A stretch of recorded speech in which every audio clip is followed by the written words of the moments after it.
remercier d'être là. Merci beaucoup pour votre curiosité et votre envie d'explorer vous-même et de grandir. Et je me suis posé la question parce que mes premières sessions, j'attendais des réponses de la philosophie. Et finalement, j'étais frustrée parce que je n'avais beaucoup de réponses. J'étais plus confuse qu'autre chose. Donc je me suis dit, attends, on va redéfinir la philo. Et donc j'ai quelques lignes pour vous rappeler de pourquoi on est là, pourquoi on a pris ce temps-là. Donc d'abord, la philosophie nous aide à clarifier notre pensée. Elle nous apprend à poser les meilleures questions, à remettre en question nos idées reçues et à réfléchir de façon plus rigoureuse. En gros, ça nous aide à mieux comprendre le monde, à prendre des décisions plus éclairées. Ensuite, la philosophie est super utile pour développer notre esprit critique. Dans un monde où on est bombardé d'informations, savoir analyser, évaluer les arguments, distinguer le vrai du faux, c'est un atout énorme. Ça permet de ne pas se laisser manipuler facilement et de penser par soi-même. Enfin, la philosophie nous aide aussi à donner du sens à notre vie.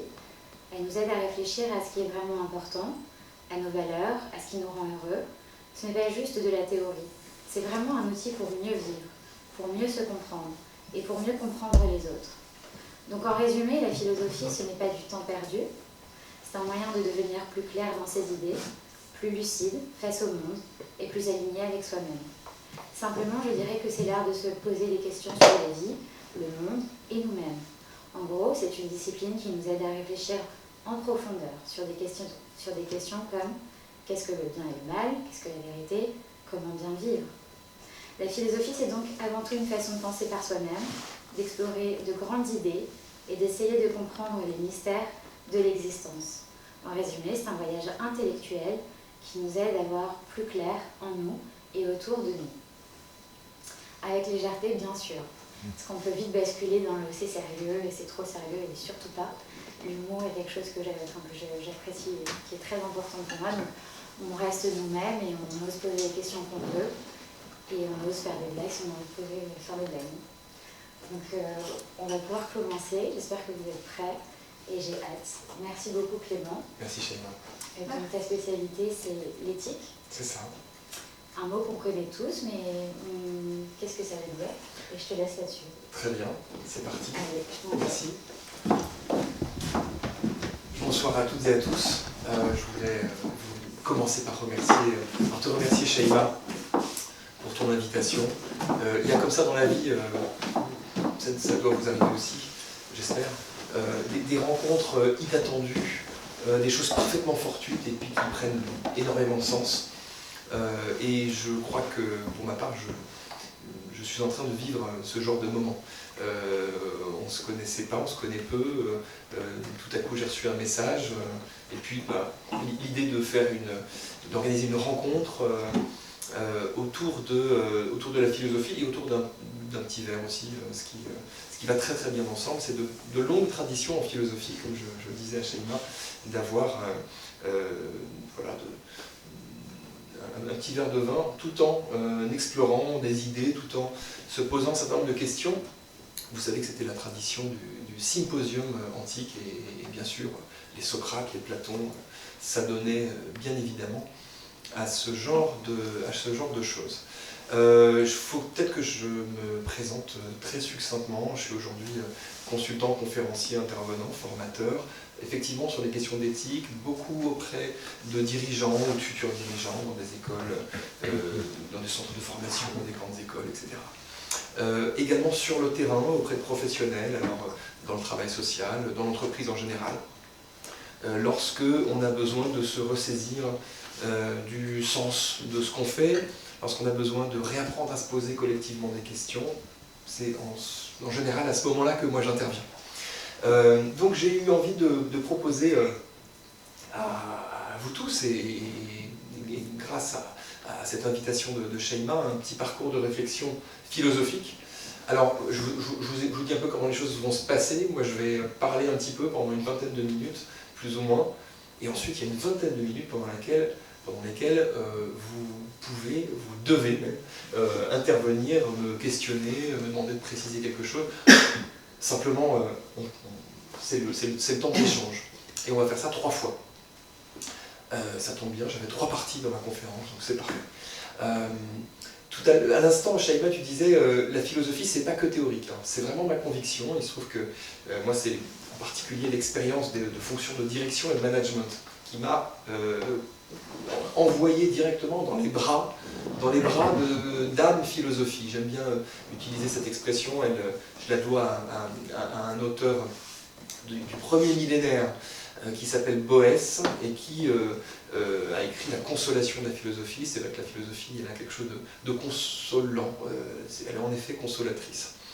Tu disais, c'est pas seulement théorique, et j'aime bien commencer en rappelant que justement, le mot de théorie, on connaît tous, hein, théorie, théorique, et en général, c'est à ça qu'on associe les philosophes, c'est-à-dire que des gens qui produisent des abstractions, des gens qui disent des trucs qui nous passent très très loin ou très très haut par-dessus la tête. Le mot théorie a une étymologie, cette étymologie elle est grecque, et théorein ça veut dire voir, voir les choses comme elles sont, regarder. Et du coup c'est beaucoup plus fécond, c'est beaucoup plus fertile que produire des modèles abstraits. Ça c'est la première chose, et puis tu disais la philosophie ça sert à mieux vivre, et tu as tout à fait raison. Bon, disons-le, hein, la philo a connu un destin. Elle est devenue une discipline académique, une discipline d'université. Il y a des profs de philo, on en fait au lycée, puis pour ceux qui sont courageux, on en refait un peu à l'université. Et on a l'idée que c'est la propriété des philosophes, quoi, ou des profs de philo, ou des spécialistes du champ académique. Alors que, dès son origine, la philosophie, elle a pour ambition de parler à tout le monde, de parler à l'homme de la rue, de parler à vous et moi.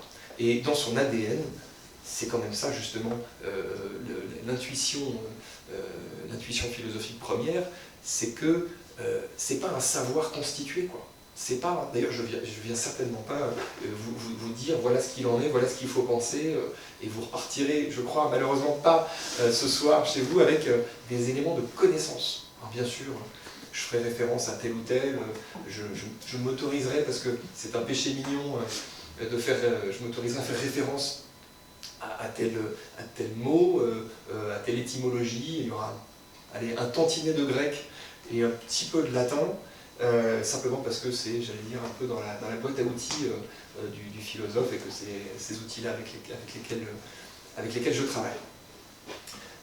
Et donc tu disais, la philosophie, ça sert à mieux vivre. Il y a quelqu'un d'autre qui l'a dit, qui s'appelle Pascal, qui disait, la philosophie ne vaut pas 2 heures de peine si c'est pas pour que ça change quelque chose dans nos vies. Donc tu vois que finalement, vous voyez que finalement les philosophes eux-mêmes ont bien conscience qu'ils ont une espèce de responsabilité à nous aider à mieux vivre. Alors, on est bien d'accord que, et vous le voyez dans toutes les librairies, quand vous passez dans la librairie, il y a toute une offre de pop philosophie, de philosophie qu'on pourrait appeler feel good, un peu comme les feel good movies, n'est-ce pas? Et on ne manque pas de ce genre de petits bouquins qui vous promettent le bonheur, la joie, avec l'aide de Spinoza, le bonheur avec l'aide de Socrate, enfin que sais-je.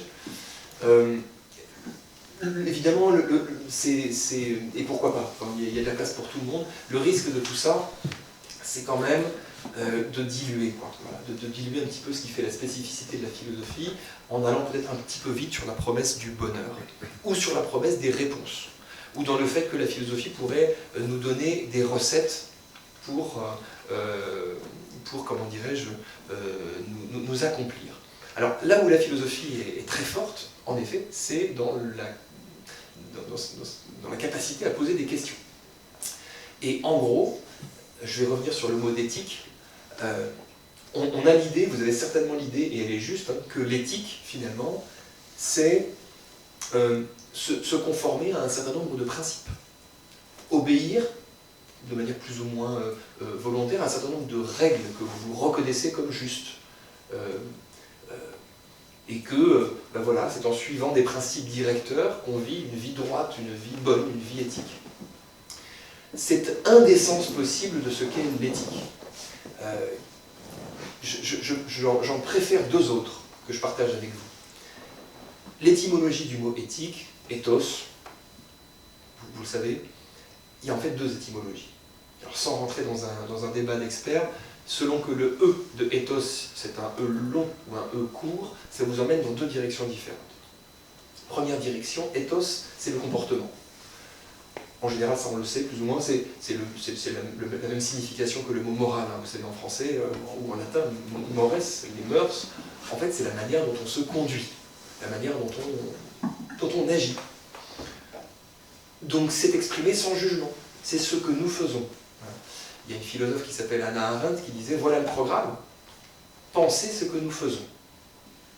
C'est pas la même chose, vous l'entendez bien, penser ce que nous faisons, que de dire ériger des principes d'action, se donner des grandes lignes directrices ou ériger ou parler des grandes valeurs. Moi, je crois pas beaucoup, je vous l'avoue, au débat sur les valeurs, et bien souvent, voilà, quand je me présente comme philosophe et spécialiste en éthique, je suis pas très sûr d'être spécialiste finalement en quoi que ce soit, mais en tout cas c'est le champ dans lequel j'essaie de labourer. Et bien les gens s'attendent en général à ce que je vienne leur dire quelles sont les valeurs, quelles devraient être les valeurs si ce n'est pas les bonnes valeurs, et comment se conformer aux grandes valeurs. J'ai l'intuition que c'est assez vain et c'est un peu peine perdue, parce que si je vous demande comme ça quelles sont vos valeurs, alors, ou quelles sont pour chacun d'entre vous ou chacune d'entre vous les trois ou quatre, peu importe, valeurs qui vous guident dans la vie, alors on va tomber sur peut-être la passion, peut-être la justice, peut-être le respect, peut-être la tolérance, etc. Il y aura des différences entre nous. Je pense que globalement, là ici, on a une vingtaine de personnes, on va peut-être parvenir à une quinzaine ou une vingtaine de mots. Il y aura des redondances et des recoupements entre nous. Puis alors on va se demander, oui mais alors du coup, là, dans ce fatras de valeurs, c'est quoi quand même la vraie valeur? La valeur des valeurs. Quel est le top 3, quoi? Quel est le top 4? La shortlist des valeurs suprêmes.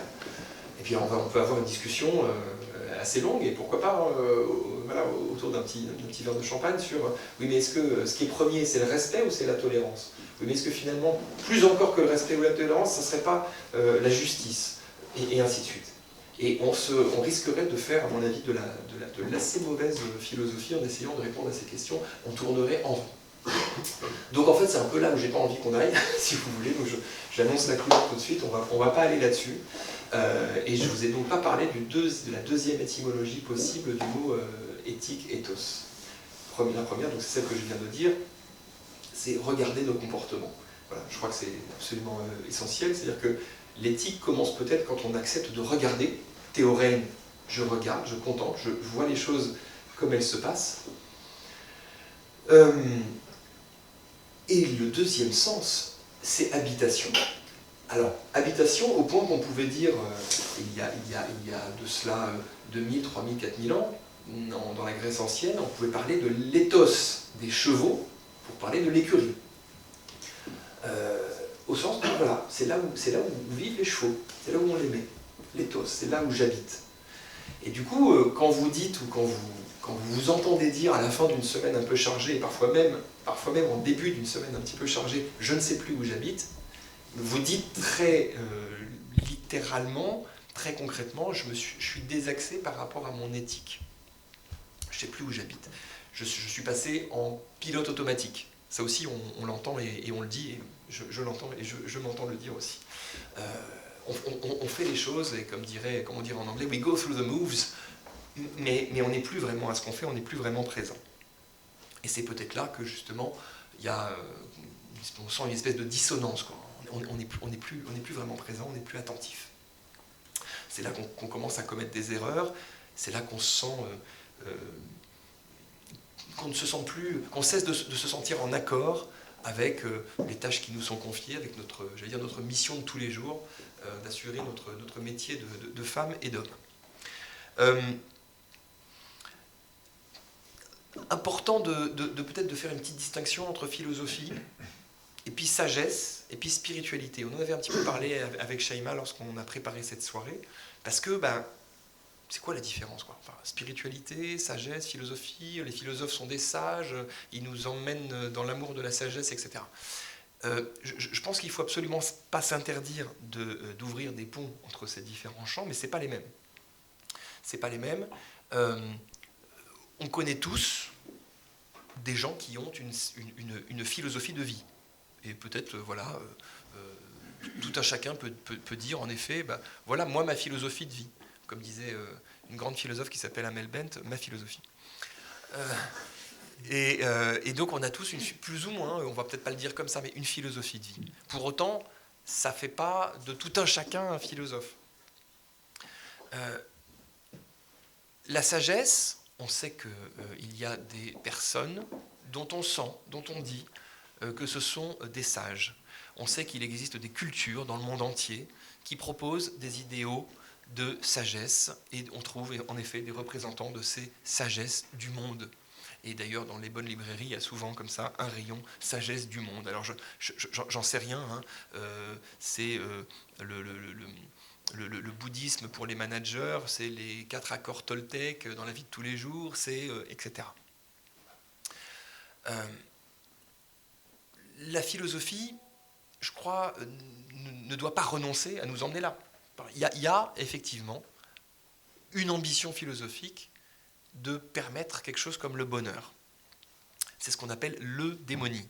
Alors, L''EU, démonie, tout attaché, l'eudémonie. C'est l'ambition eudémonique de la philosophie, celle qui nous propose de vivre un petit peu mieux, peut-être. Mais c'est vrai que sa méthode est un peu déroutante, parce que plutôt que de nous proposer des réponses ou des cadres d'analyse tout faits, elle nous invite à nous poser des questions sur la manière dont nous vivons les choses, la manière dont nous nous conduisons. Alors, moi, je vais vous proposer ce soir, alors en 3 morceaux, du coup, vous pourrez, à l'issue de chaque petit moment, réagir, faire part de vos questionnements, de votre étonnement. L'étonnement, hein, ça aussi, hein, évidemment, une chose inaugurale en philosophie, thomasein en grec, s'étonner que les choses soient comme elles sont. Ne jamais les tenir vraiment pour acquis. Moi, j'aime beaucoup dire que, et c'est ma définition de l'éthique finalement, il s'agit de cartographier des questionnements. Alors c'est un geste alors je regrette qu'on n'accomplisse plus tellement ce geste qui consistait autrefois à ouvrir une carte routière ou une carte des sentiers de randonnée, etc., papier quoi, et à la déplier pour préparer son excursion, pour préparer son voyage en voiture. On n'a plus besoin de le faire puisqu'il y a le GPS et que maintenant on a le smartphone directement sur le pare-brise et on suit les indications droite-gauche, etc. Autrement dit, on ne fait plus tellement marcher notre sens de l'orientation.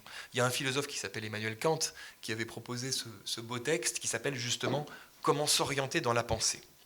Et je vous dis ça parce que justement, je pense qu'il s'agit, en fait, philosophiquement, à mon avis, de cartographier des questionnements, c'est-à-dire de pouvoir les poser comme sur une carte. Alors là, vous avez une rivière, puis là, vous avez un massif, et puis là, vous avez une route, et puis là, un sentier, etc. Et donc, vous dressez finalement la cartographie, j'ai presque envie de dire parfois la cosmographie, parce que je sais qu'il existe des cartographes de l'univers qui nous expliquent que le système solaire dans la Voie lactée, que la Voie lactée est elle-même un élément d'un amas de galaxies plus vaste, etc., et qui arrive à nous situer dans l'infini point d'interrogation de l'univers. Alors, je ne vais pas jusque-là, c'est précisément, je ne suis pas astrophysicien, mais il me semble que dans nos vies, ce dont on a besoin, c'est peut-être pas tellement de réponses, de gens qui nous disent quoi faire, que de s'autoriser à habiter des régions de questions. Alors, premier jet de questions, et donc vraiment, je vous préviens, moi j'arrive avec je tends un certain nombre de perches, saisissez celles que vous voulez, ne saisissez pas celles qui vous disent rien, et puis ça peut parfois mettre un peu de temps avant de porter fruit, les choses qui sont ce soir semées. De quoi j'ai besoin de prendre soin ?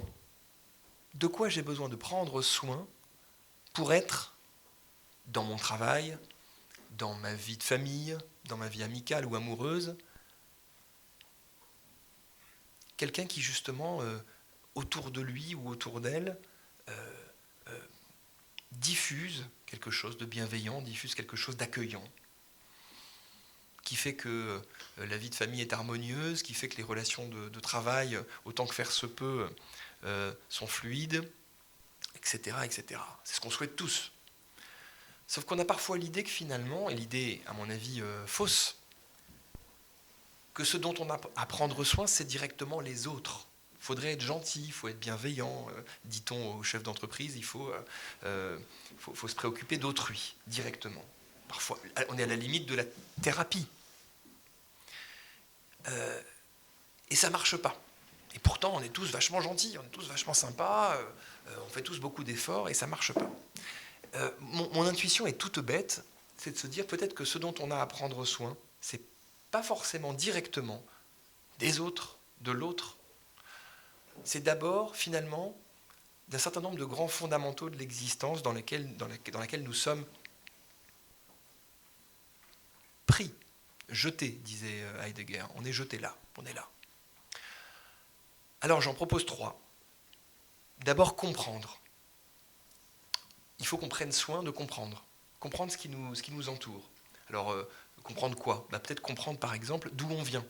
C'est tout bête, on sait que c'est important. On a tous une histoire familiale, une histoire, j'allais dire, de groupe, une histoire parfois nationale, et ainsi de suite. En fait, on vient de quelque part, on ne vient pas de nulle part. Ça nous cause tout un tas de soucis. On se sent parfois très enfermé par là d'où on vient, ce que nous ont légué nos parents, tous ces héritages un peu encombrants, etc. Et en même temps, d'une manière ou d'une autre, on sent bien que notre travail, et je vais utiliser ici un mot grec. Les Grecs disaient ergon.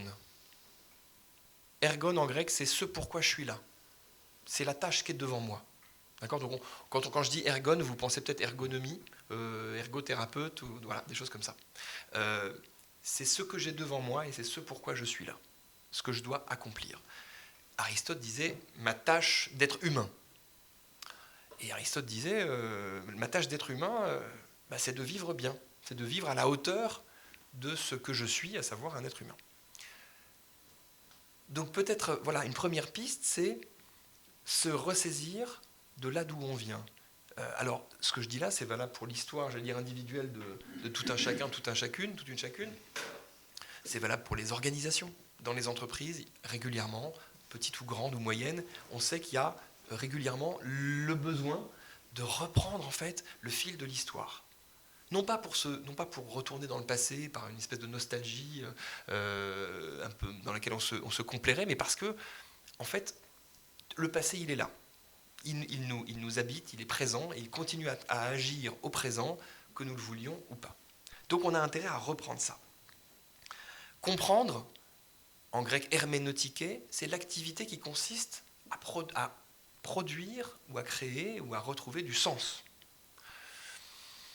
Il y a un théologien de la fin du Moyen-Âge et du début de la Renaissance qui s'appelle Nicolas de Cuse, qui disait comprendre, c'est pas tellement comprendre comment, vous voyez, prendre l'objet dans ses mains, c'est comprendre comment moi je me situe dans un environnement très vaste.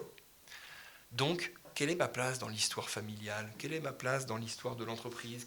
Je suis en train d'écrire quel chapitre ? Vous voyez un petit peu où je veux en venir. Je suis en train d'écrire quel chapitre, moi qui viens après un certain nombre de prédécesseurs, d'ancêtres, etc., qui ont préparé les choses. Deuxièmement, deuxième chose à comprendre, on a tous, alors j'ai ici une paire de lunettes que vous me voyez ne pas chausser, mais elle est prête au cas où. Si j'ai besoin de vous voir là tout au fond, voilà. On a tous une paire de lunettes. On regarde tous le monde avec une paire de lunettes. Vous avez une paire de lunettes, une paire de lunettes. On a tous une paire de lunettes un peu différente. Et vous allez bien voir ce que je veux dire. On voit le monde à travers un certain nombre de catégories. On lit le monde, on le comprend précisément, à travers des catégories. Aristote disait ça, il disait de toute façon, on fonctionne par catégories. Donc il va falloir se poser la question des bonnes catégories d'interprétation du monde pour essayer d'y voir un peu plus clair. Voilà la question qu'on peut se poser. Comment ceux qui m'entourent, mes proches, mes collègues, mes amis, comment eux voient le monde ? Est-ce que je suis bien sûr d'avoir bien compris ? Est-ce que je ne suis pas en train de penser que finalement, ou de croire, à tort, que tout le monde voit les choses comme moi ? Vous voyez ce que je veux dire ? On peut tous commettre cette erreur-là. Non, on ne voit pas tous les choses de la même manière. On a tous ce qu'en allemand on appelle une Weltanschauung, c'est-à-dire une manière de voir le monde particulière. Et c'est particulièrement difficile à ressaisir, parce que ça suppose évidemment de se décentrer, d'arriver à se mettre, ne serait-ce qu'un instant, à la place de l'autre pour comprendre comment lui il voit avec ses lunettes à lui. Troisième chose à comprendre, c'est une chose assez subtile, je trouve, et moi je la regarde beaucoup, cette chose-là, dans les relations de travail, c'est de quoi je suis proche et de quoi je suis loin. Le rapport entre proximité et distance. Par exemple, on dit beaucoup aux managers à qui je parle souvent, vous êtes un manager de proximité, donc il faut être auprès de l'équipe, il faut être proche, etc. Et en même temps, jusqu'où, comme disait Jean Cocteau, jusqu'où je vais trop loin. Il le disait comme ça, je sais que la construction est fautive. Jusqu'où aller trop loin. On sait bien qu'à un moment donné, l'empathie, la sympathie, la compassion, c'est des zones où on peut aller trop loin. On sait bien, de la même manière, qu'il n'est jamais bon d'être trop loin. Je prends toujours un exemple historique lointain, mais dans lequel on peut finalement tous se reconnaître. Vous connaissez l'empereur romain Tibère. Tibère, pendant toute une partie de son règne, parce qu'il en avait sans doute complètement assez de son rôle de gouvernant, d'empereur, eh bien, il s'est exilé sur une petite île, je crois que c'est Capri, si je ne me trompe pas, et il s'est retiré là, continuant à être empereur. Alors il recevait sûrement une garde rapprochée, etc. Mais évidemment, le peuple, qu'est-ce qu'il disait le peuple à Rome? Il est où? Il est où l'empereur? On ne le voit plus. Il vient plus aux soirées. Enfin, il est plus là. Donc ça va pas. Tibère, bien évidemment, il était là trop loin. Il est allé trop loin dans l'éloignement, dans la prise de recul. D'accord? C'est pour ça que d'ailleurs, quand des dirigeants d'entreprise me disent on aurait besoin de faire de la philo parce qu'on a besoin de prendre du recul, j'ai toujours le sentiment qu'ils cherchent à reculer très très loin au fond de la pièce, pas comme vous, au fond de la pièce, et presque je disparais dans le mur et hop, je suis plus là. Voilà, j'ai pris du recul, ou j'ai pris de la hauteur. C'est des comparaisons ou des images ou des métaphores qui m'agacent, parce que justement, je pense que la philosophie, bien comprise, c'est ce qui nous permet de nous approcher. Mais nous approcher, j'allais dire un peu comme le papillon de la flamme, sans se brûler. Il s'agit de voir bien. Alors, vous me direz, oui, mais alors du coup, entre s'approcher et prendre du recul, on fait quoi? Alors, Aristote nous donne un début de réponse, il nous parle en grec, mésotès. Mésotès, c'est pas le juste milieu, ça n'est pas ménager un peu la chèvre et le chou, c'est plutôt le sommet du triangle. Voilà. C'est un sommet d'excellence à égale distance de deux défauts par excès. Donc, par exemple, si j'ai tendance à être trop copain avec les personnes avec qui je travaille, au risque de me causer beaucoup plus de tourments que de facilité, parce que je ne sais plus faire la différence entre le pro et le perso, par exemple, j'ai besoin peut-être de reprendre un tout petit peu de champ. Et au contraire, si je suis trop loin, comme l'empereur Tibère, alors là, peut-être que j'ai quand même intérêt à revenir un petit peu sur le terrain et à revenir un peu en proximité des personnes avec qui je travaille. Mais c'est pas dynamique, pardon, j'ai pas été question. C'est une posture normalement qui est dynamique. Parce Absolument. Ouais. On ne peut pas dire qu'à un moment donné, non. on garde une distance qui est la bonne. Complètement. Ça varie suivant la situation. Tout à fait, je suis tout à fait d'accord, c'est dynamique, ça varie, c'est une question de curseur. Et sur ce continuum en fait, entre proximité et distance, ça bouge. Et une des pires erreurs serait de mettre le curseur à un seul endroit et de ne jamais plus en bouger. Véritablement, là, on est dans un domaine où, et c'est là que la philosophie, notamment l'éthique, nous aide, avec Aristote par exemple, avec cette notion de se garder des excès. En fait, on est sur 50 nuances de gris, beaucoup plus que blanc ou noir, où il y aurait une juste distance ou alors une juste proximité. C'est des vocables qu'on entend, ça a pas beaucoup ça nous aide pas beaucoup. Alors, ce premier point, voilà, c'est comprendre d'où je viens, comment je vois le monde, comment les autres le voient, et de quoi est-ce que je m'approche et de quoi est-ce que ça vaut le coup que je m'éloigne. Dernier exemple. Quand j'étais directeur dans des organisations, vous savez, il y a régulièrement un collègue qui vient vous dire « il faut que vous sachiez, il faut que je vous dise que, et puis qui colporte une rumeur. Oui, mais les gens disent que. Voilà. Et jusqu'où on prête l'oreille à ça, jusqu'où on est attentif à ça, jusqu'où en fait on l'intègre et on en fait quelque chose. Je pense que là, il y a vraiment des warnings à avoir et se souvenir que c'est un équilibre délicat et c'est celui du funambule, effectivement, que de naviguer sur ce continuum. Alors, comprendre, deuxième point, dire. Parce qu'on est des êtres de langage, en fait, et que la plupart des choses que nous faisons, c'est en parlant. Notre langage, pour parler comme certains philosophes, un peu pédants, vous voyez, notre langage est bien souvent performatif. Quand Shaima me dit rendez-vous à la galerie 24B, qui nous fait le bonheur de nous accueillir, il faut que j'y sois, quoi. Je m'engage à être là et j'y serai. C'est performatif, on n'est pas en train simplement de disserter. Je ne sais pas si on n'est jamais prêt à tout, je suis même certain qu'on n'est pas prêt à tout, et par définition, l'aléa, c'est ce que nous ne saurions prévoir et anticiper, par définition. Mais néanmoins, il y a une belle idée qu'on trouve chez les stoïciens, ou chez Marc Aurèle par exemple, très peu connue. Je vous livre là, j'allais dire, un mot de passe. Vous me direz si vous avez jamais entendu quelqu'un en parler. Moi, je n'ai jamais entendu quelqu'un en parler. La notion est celle-ci, l'eupathie.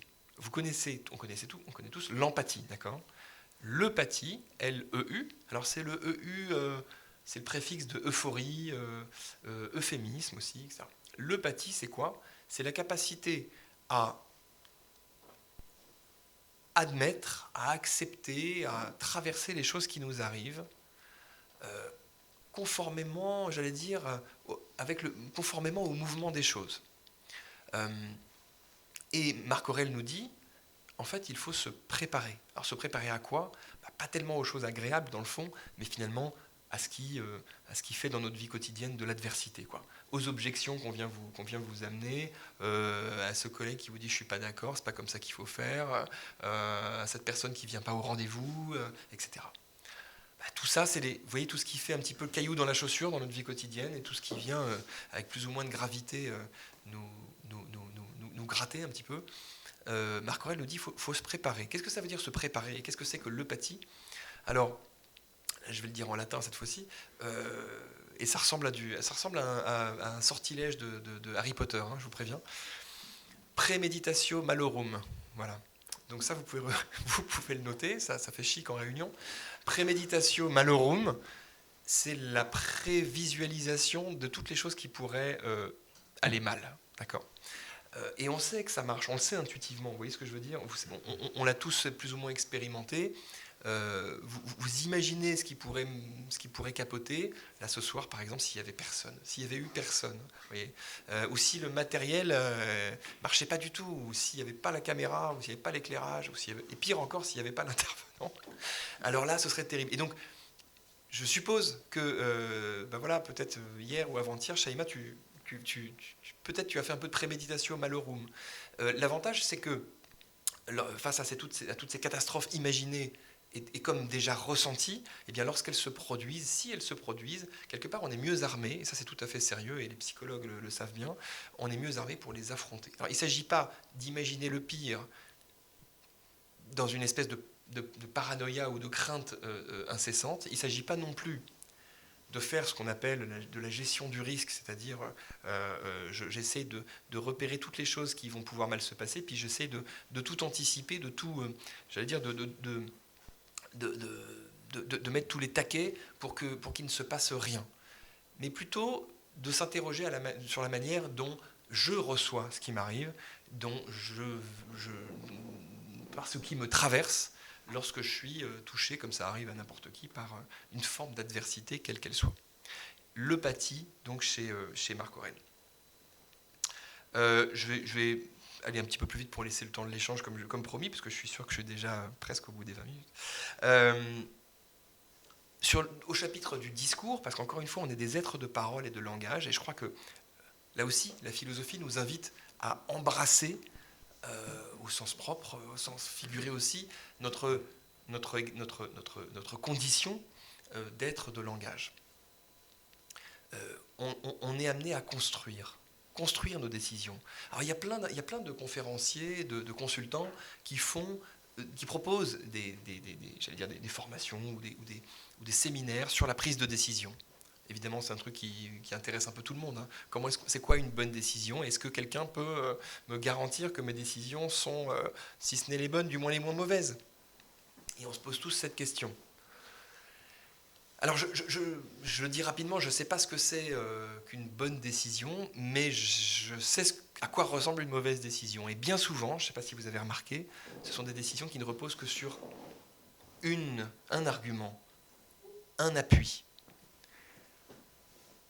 Il y a en Inde, dans un endroit qui s'appelle Kedareshwar, vous trouverez ça facilement sur Internet maintenant, Kedareshwar, il y a un temple.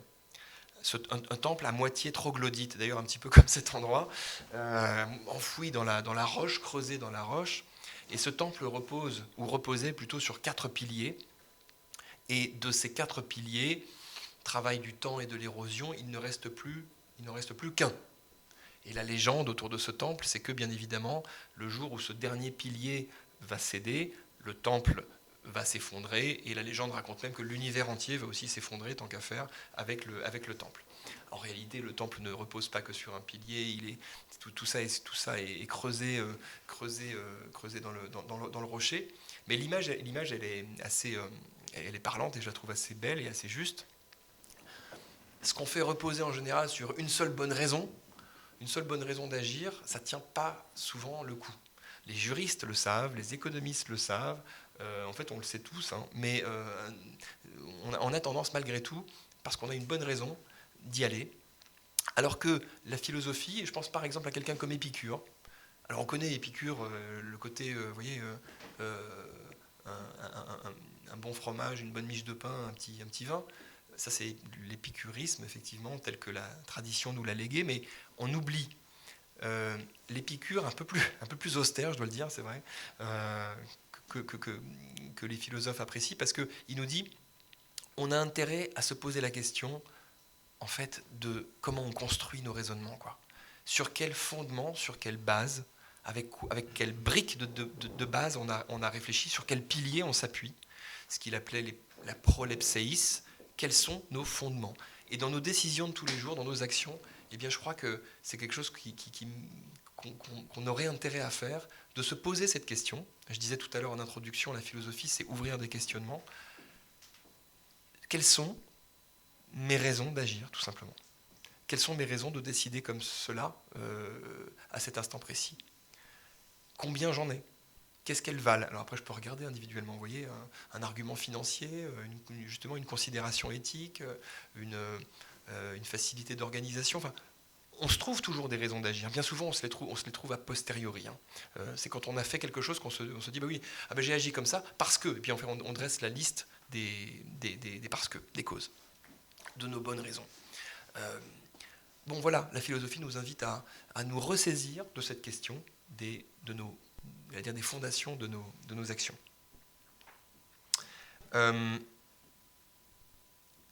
Et puis, le discours, c'est pas seulement les mots, c'est pas seulement le langage. En fait, on le sait bien, tout ce que nous faisons, notre langage, et les spécialistes parlent volontiers du langage non verbal. J'ai un langage non verbal, vous avez un langage non verbal, la manière dont on s'habille raconte quelque chose de nous, etc. Le choix de nos montures de lunettes dit quelque chose de nous. Et donc on ne saurait nous s'empêcher d'envoyer un certain nombre de signaux comme ça, non-stop, vers autrui, plus ou moins maîtrisé. Qui peut dire qu'il maîtrise complètement son langage non-verbal, sa sémiologie, j'allais dire, individuelle, on maîtrise plus ou moins. Ce qui me paraît intéressant, et c'est quand même une grande fondation une grande fondation philosophique, c'est ce qui fonde l'éthique, c'est comment je me conduis. Voilà. Alors c'est toujours très facile de dire comment devraient se conduire les autres. Et bien souvent, et moi c'est un peu le reproche que je fais à une certaine conception de l'éthique, c'est que c'est la branche de la philosophie qui dit comment devrait se conduire autrui.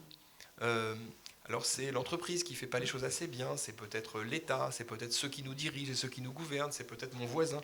Tous ces gens-là, ils ne sont pas très éthiques. Mais moi, je suis quand même vachement éthique. Moi, je sais, mais j'ai des valeurs, etc. Vous voyez ce que je veux dire? Autrement dit, c'est toujours, on renvoie toujours la question éthique dans le champ du voisin, avec l'idée que nous, on est bien au clair, quoi. En réalité, la vie morale, elle commence quand justement on se pose la question de que dois-je faire, comment je me conduis. Et là, c'est là que vous vous souvenez le premier sens de ethos, où je vous disais, c'est regarder son comportement, regarder ce que nous faisons. C'est là que je l'interpelle particulièrement, cette première étymologie. Comment je me conduis, quoi. Voilà. Et moi qui suis très très fort pour dire comment devraient se conduire les autres, est-ce que je me conduis, tout simplement? Est-ce que je suis maître de moi-même? Est-ce que j'habite un petit peu, ce que les anciens appelaient la partie rectrice de l'âme, en grec hégémonikon? Alors vous connaissez peut-être, si je vous dis hégémonikon, vous entendez hégémonie, et on a l'idée, voilà, de ces... ça envoie vers la géopolitique, quoi, hein, les grandes puissances, l'hégémonie russe, américaine, etc. Hégémonikon, au départ, c'est un terme, j'allais dire, de psychologie antique, qui désignait la partie rectrice de l'âme. Ce qui fait que il y a un maître à bord, quoi. Il y a un capitaine. Voilà. Je ne suis pas précisément en mode pilote automatique. Je suis pas en roue libre. Voilà un petit peu déjà comme ça pour commencer. Quelques pistes. J'ai dit donc prendre soin de ce pourquoi on est là. Pourquoi on est là? Pour comprendre et pour dire. Pour l'instant, je vais m'en arrêter là. On est là pour comprendre un certain nombre de choses. J'ai essayé d'explorer un petit peu quelles pouvaient être ces choses que nous devrions comprendre. Et puis, on est là parce qu'on est dans le langage tout le temps. On fait des choses avec le langage. On a à se préparer à recevoir un certain nombre de choses. On a à construire. Et puis, on a à nous poser la question de finalement quel type de discours nous construisons au travers de notre conduite, y compris la plus quotidienne. Petite pause et... Est-ce que ça évoque des choses à quelqu'un déjà? Ou est-ce que toi, tu as l'habitude de poser des questions à ce moment-là? Écoutez, ce que je vous propose, c'est que si, comme on dit dans les mariages, si quelqu'un a quelque chose à dire, qu'il le dise ou se taise à jamais. Non, bien sûr, voilà, comme ça vous vient, c'est très bien. Tu as parlé de la morale, moraux c'est mœurs, et après tu as parlé de l'éthique, sur le comportement, le caractère, comment on habite ce monde. Et après, tu avais l'air de dire qu'une des solutions était ce qu'indiquait Marc Aurèle, je crois que c'est dans les Pensées, le Paty. Ouais. Mais Marc Aurèle, dans ses pensées, il y a beaucoup d'injonctions, quoi. Il dit il faut être comme ça, et ainsi, c'est comme ça qu'il faut se comporter dans telle situation. Ce qui me fait plutôt penser, moi, à la morale. Justement, oui. Et non à l'éthique, quoi. Oui, c'est merci beaucoup parce que c'est une question très c'est très bien vu. Tu évoques Marc Aurèle. Alors, vous savez, j'en profite du coup pour rebondir sur Marc Aurèle, qui est de ces auteurs dont on ne peut que conseiller la lecture, si ce n'est pas déjà fait, parce que ce sont ce qu'on appelle des auteurs de chevet.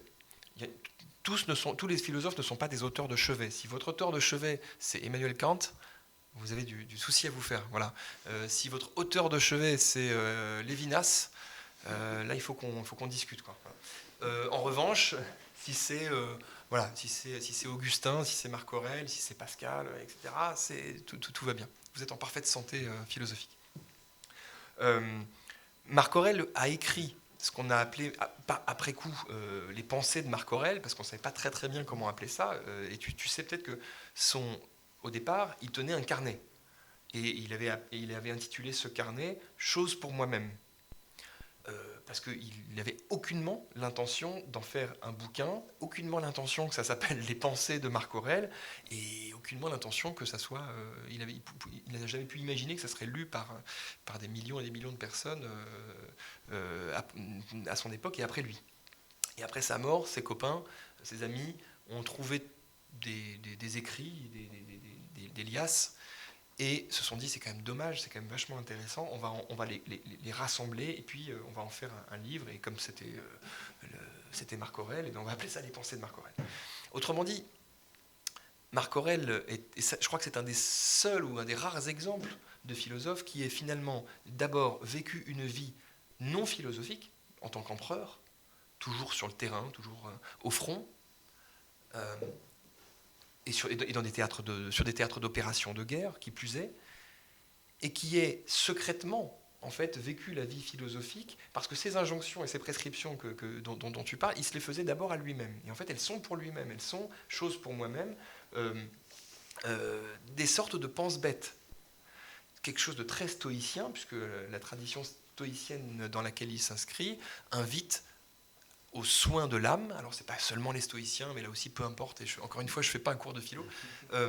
Le soin de l'âme, epimeleia tes psyches, en grec ça veut dire préoccupe-toi, prends soin, là pour le coup je cite Épicure, prends soin de ton âme.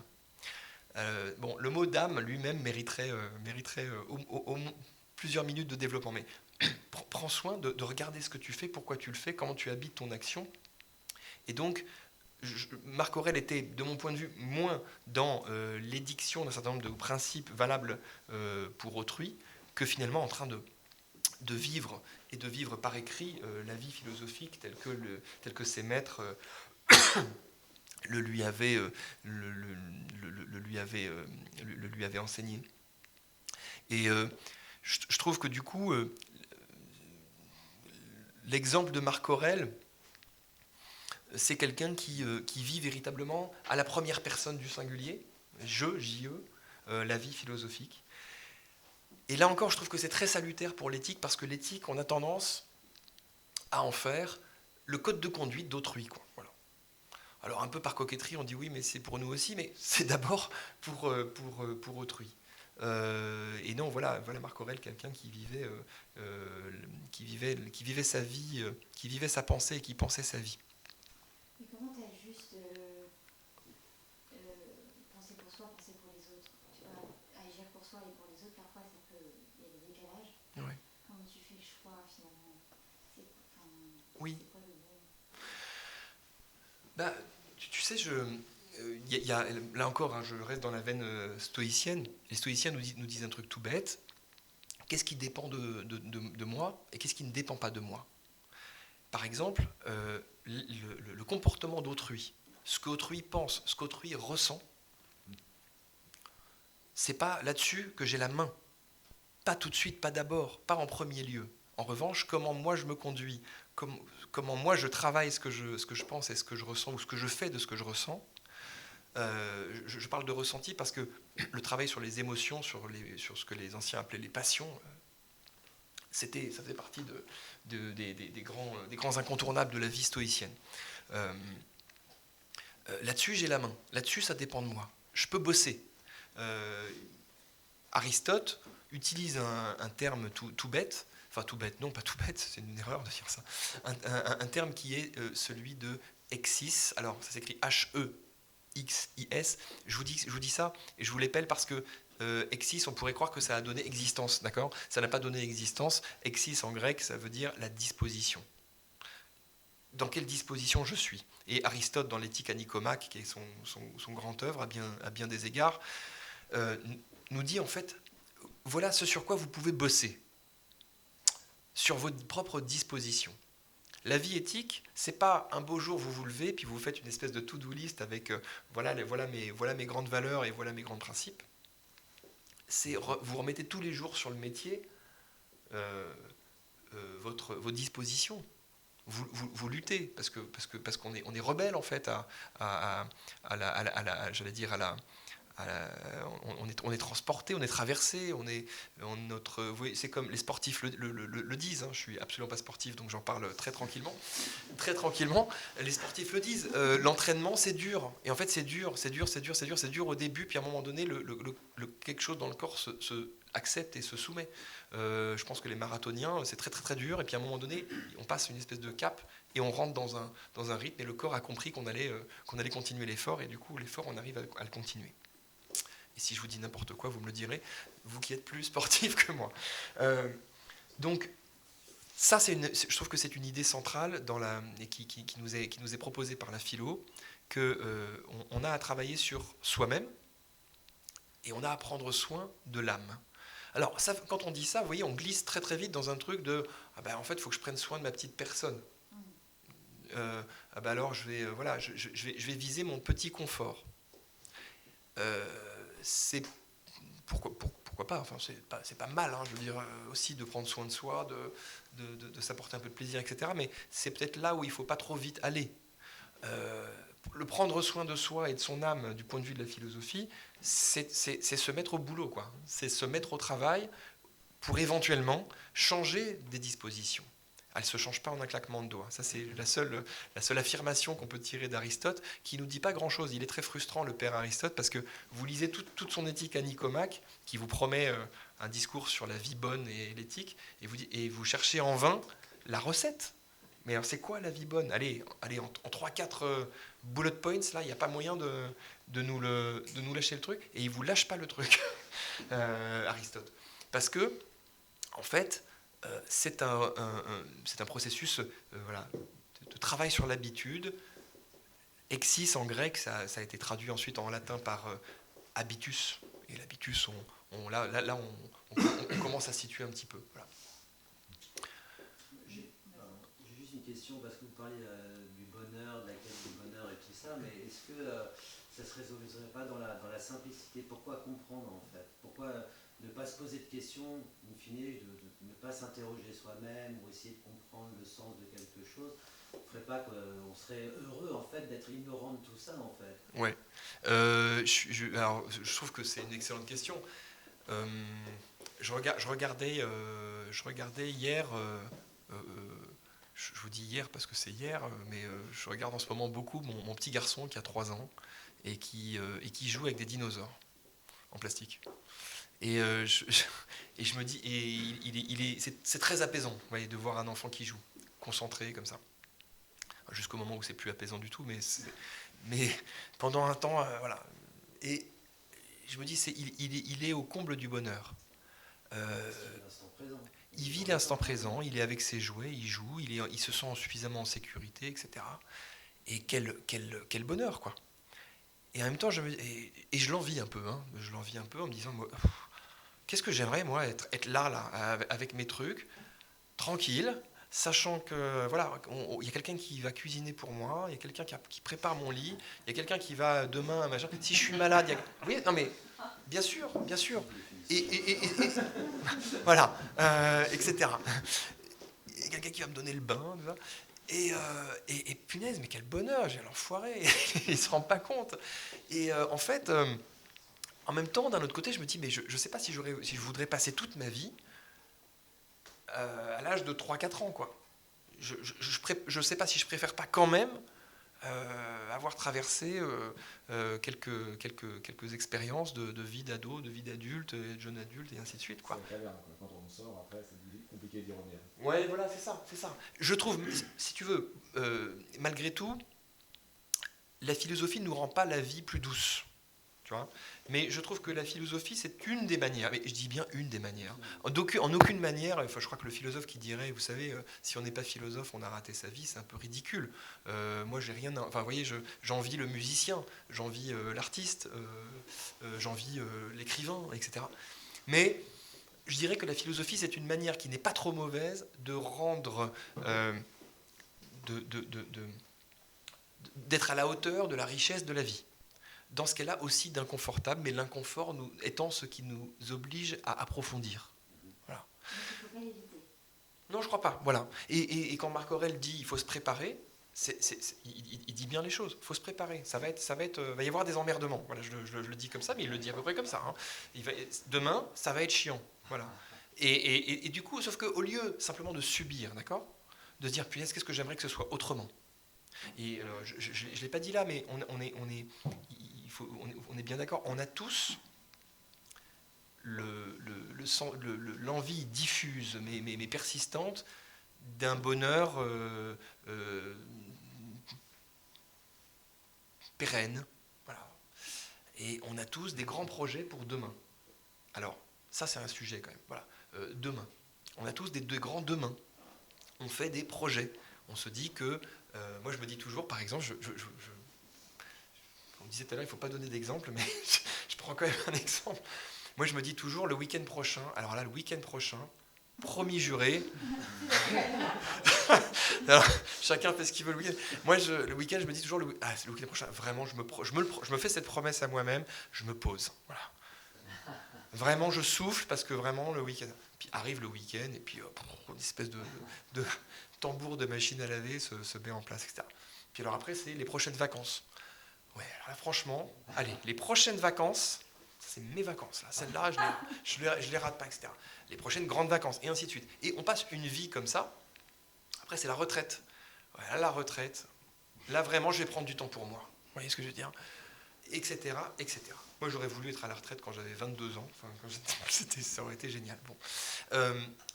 Mais du coup, vous voyez bien le problème de ça. Enfin, on sait bien, comme disait Pascal, à nouveau, nous vivons dans des temps qui ne sont pas les nôtres. C'était mieux avant, et ce sera super après-demain.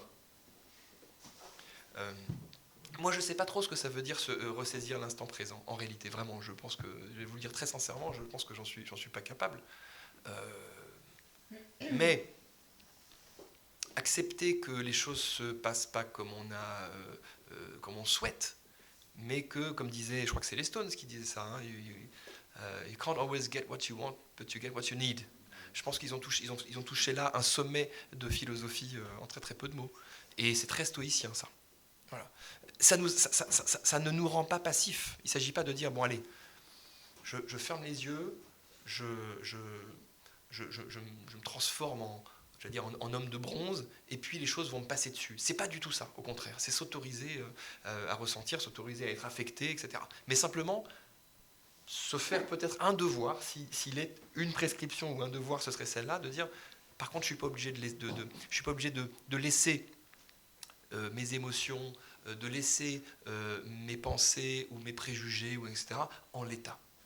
J'ai quand même le droit, voire le devoir d'y travailler un petit peu, parce que c'est là-dessus que j'ai la main, encore une fois. Voilà un petit peu le... Et le lien avec la responsabilité. Parce que du coup, tu dis à Dieu, tu as des responsabilités. Donc tout à fait. est-ce que...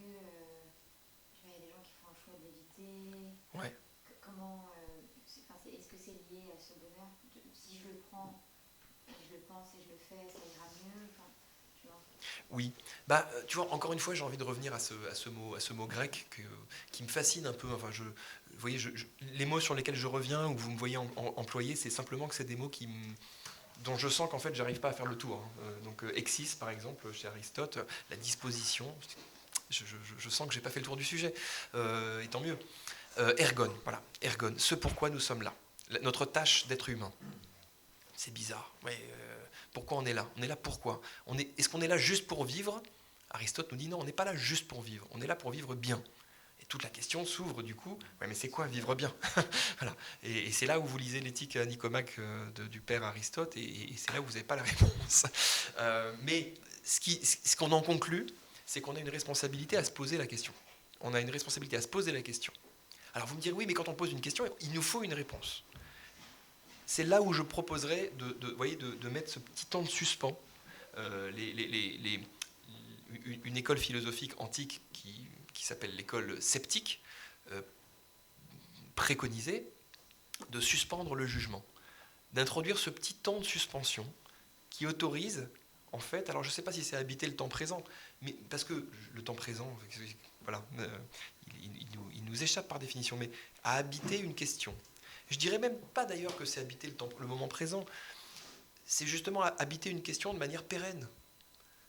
Laisser le dossier ouvert, vous voyez, ne pas refermer trop vite en disant oui mais moi j'ai besoin de réponse. Voilà. Donc, et là où, alors vous me direz oui mais alors quand même le bonheur dans tout ça, et vous auriez raison, là où il y a quand même à un moment donné quelque chose comme du bonheur, parce que si je vous dis pas ça, vous allez dire mais vraiment ça vaut pas la peine, ça vaut pas la peine de se prendre la tête, ou comme vous disiez, pourquoi ? Enfin, à un moment donné, c'est bien, mais pourquoi ?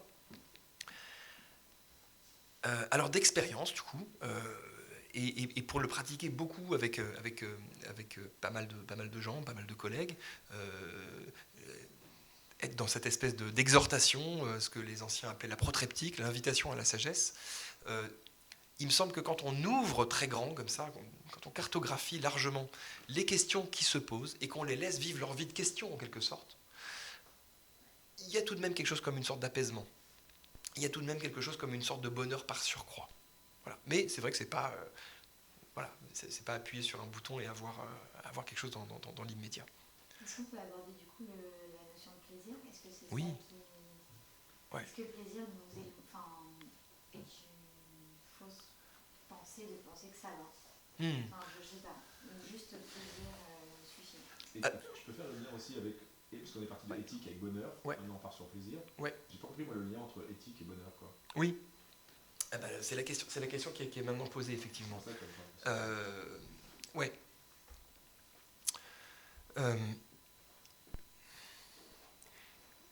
Une des promesses que peut faire la philosophie, c'est qu'il peut y avoir du plaisir à penser. Je crois que c'est quelque chose qui est très très... qu'on a tendance à négliger ça. Parce qu'on n'est pas si mécontent que d'autres pensent à notre place, en fait. J'ai un exemple particulier en tête que je partage avec vous.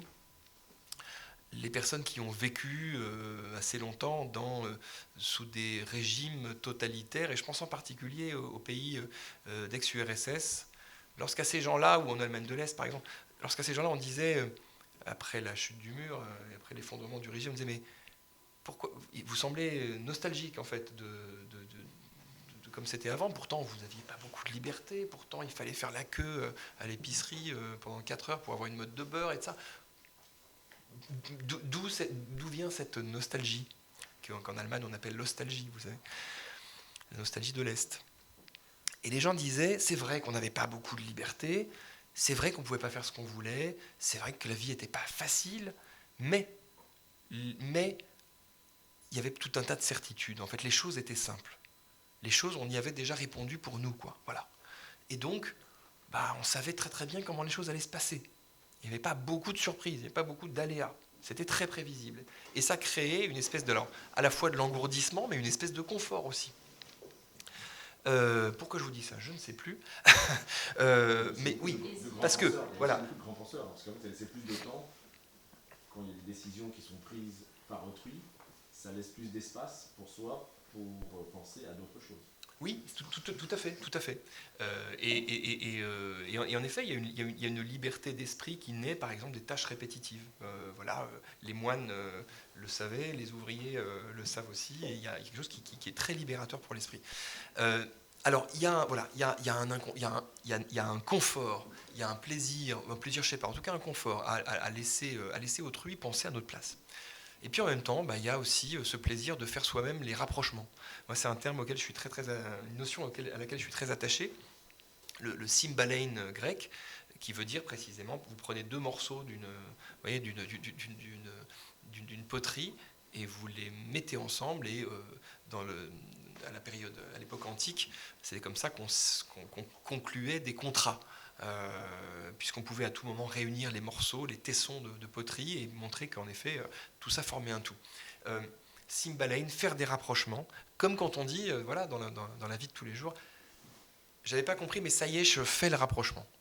Et il y a un plaisir, alors je sais pas vous dire de quelle nature est ce plaisir, mais j'imagine que des neuroscientifiques pourraient nous dire, oui, mais c'est telle et telle molécule, etc., et telle et telle hormones, exactement, merci, qui se combinent et qui font comme ça. Il y a du plaisir à penser par soi-même. Il y a du plaisir à faire les rapprochements. Il y a du plaisir à élargir la conception qu'on se fait de quelque chose. Et voilà. Alors après, c'est pas le seul plaisir. Encore une fois, il y a du plaisir culinaire, il y a du plaisir musical, il y a du plaisir sensuel. Voilà. C'est un des plaisirs possibles. Spinoza disait que le plaisir n'est pas forcément un mauvais guide, mais faut-il encore bien le prendre par le bon bout. Spinoza nous disait, si vous faites bien attention, les choses qui vous procurent de la joie, les rencontres, etc., qui augmentent votre puissance d'être, disait-il, c'est ça qu'il faut suivre, quoi. Voilà. Alors, ça prend plein de formes. Je crois qu'il ne faut surtout pas essayer de faire du philosophe, en fait, quelqu'un qui va vous dire comment orienter votre vie à vous. Vous voyez ce que je veux dire? Il y a des psychologues qui font ça, il y a des thérapeutes, et encore, hein, il y a des coachs, et encore, parce que toutes ces professions, si je dis qu'ils dirigent la vie des gens, ils vont me dire, mais non, pas du tout, c'est pas ce qu'on fait.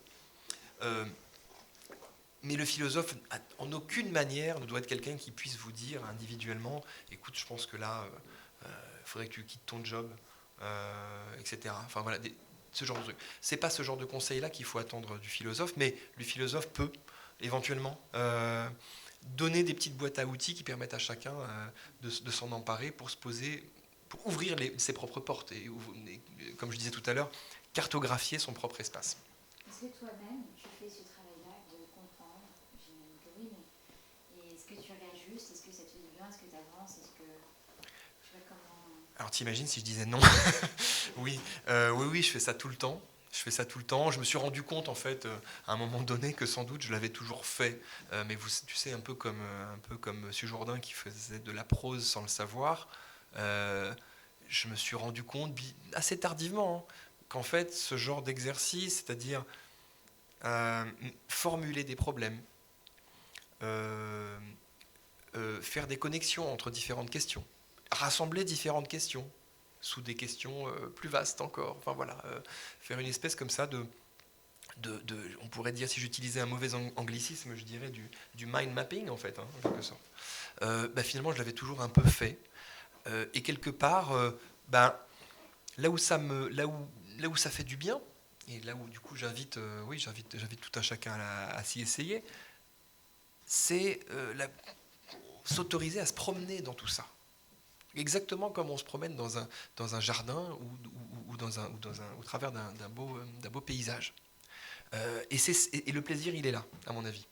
Il n'est pas tant dans le moment où on a réussi à clore le sujet, à dire voilà le fin mot, c'était Spinoza qui l'avait ou c'est Marc Aurèle qui l'avait, et puis du coup je vais retenir une seule chose et puis je vais clore, que dans le fait de pouvoir se promener dans un espace ouvert. Et alors la moins mauvaise comparaison, tu vois, la moins mauvaise image que j'ai par rapport à ça, c'est vraiment celle d'une espèce de jardin paysager, quoi, dans laquelle je navigue. Et puis des fois j'ai envie d'être sous le sapin, puis des fois j'ai envie d'être près de l'étang, et puis des fois j'ai envie de monter sur la colline, puis des fois j'ai envie de passer le petit pont, et ainsi de suite. Et la philosophie ouvre cet espace-là et nous autorise à nous y promener.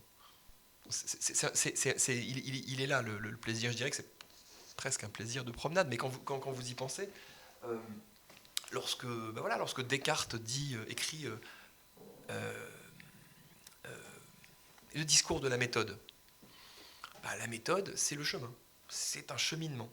Et il nous explique, les grands jalons de ce chemin, c'est presque le guide du routard de la philo à son époque.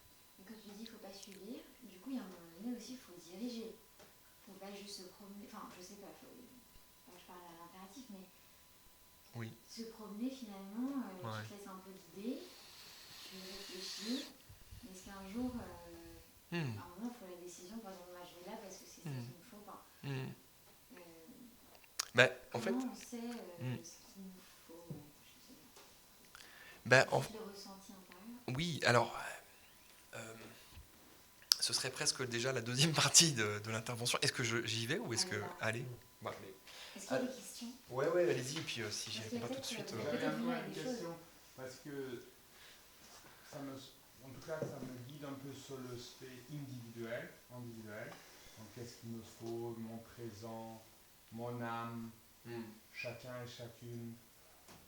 Est-ce que c'est la même approche quand c'est le collectif? Qu'est-ce qu'il faudrait faire en tant que groupe, en tant que société?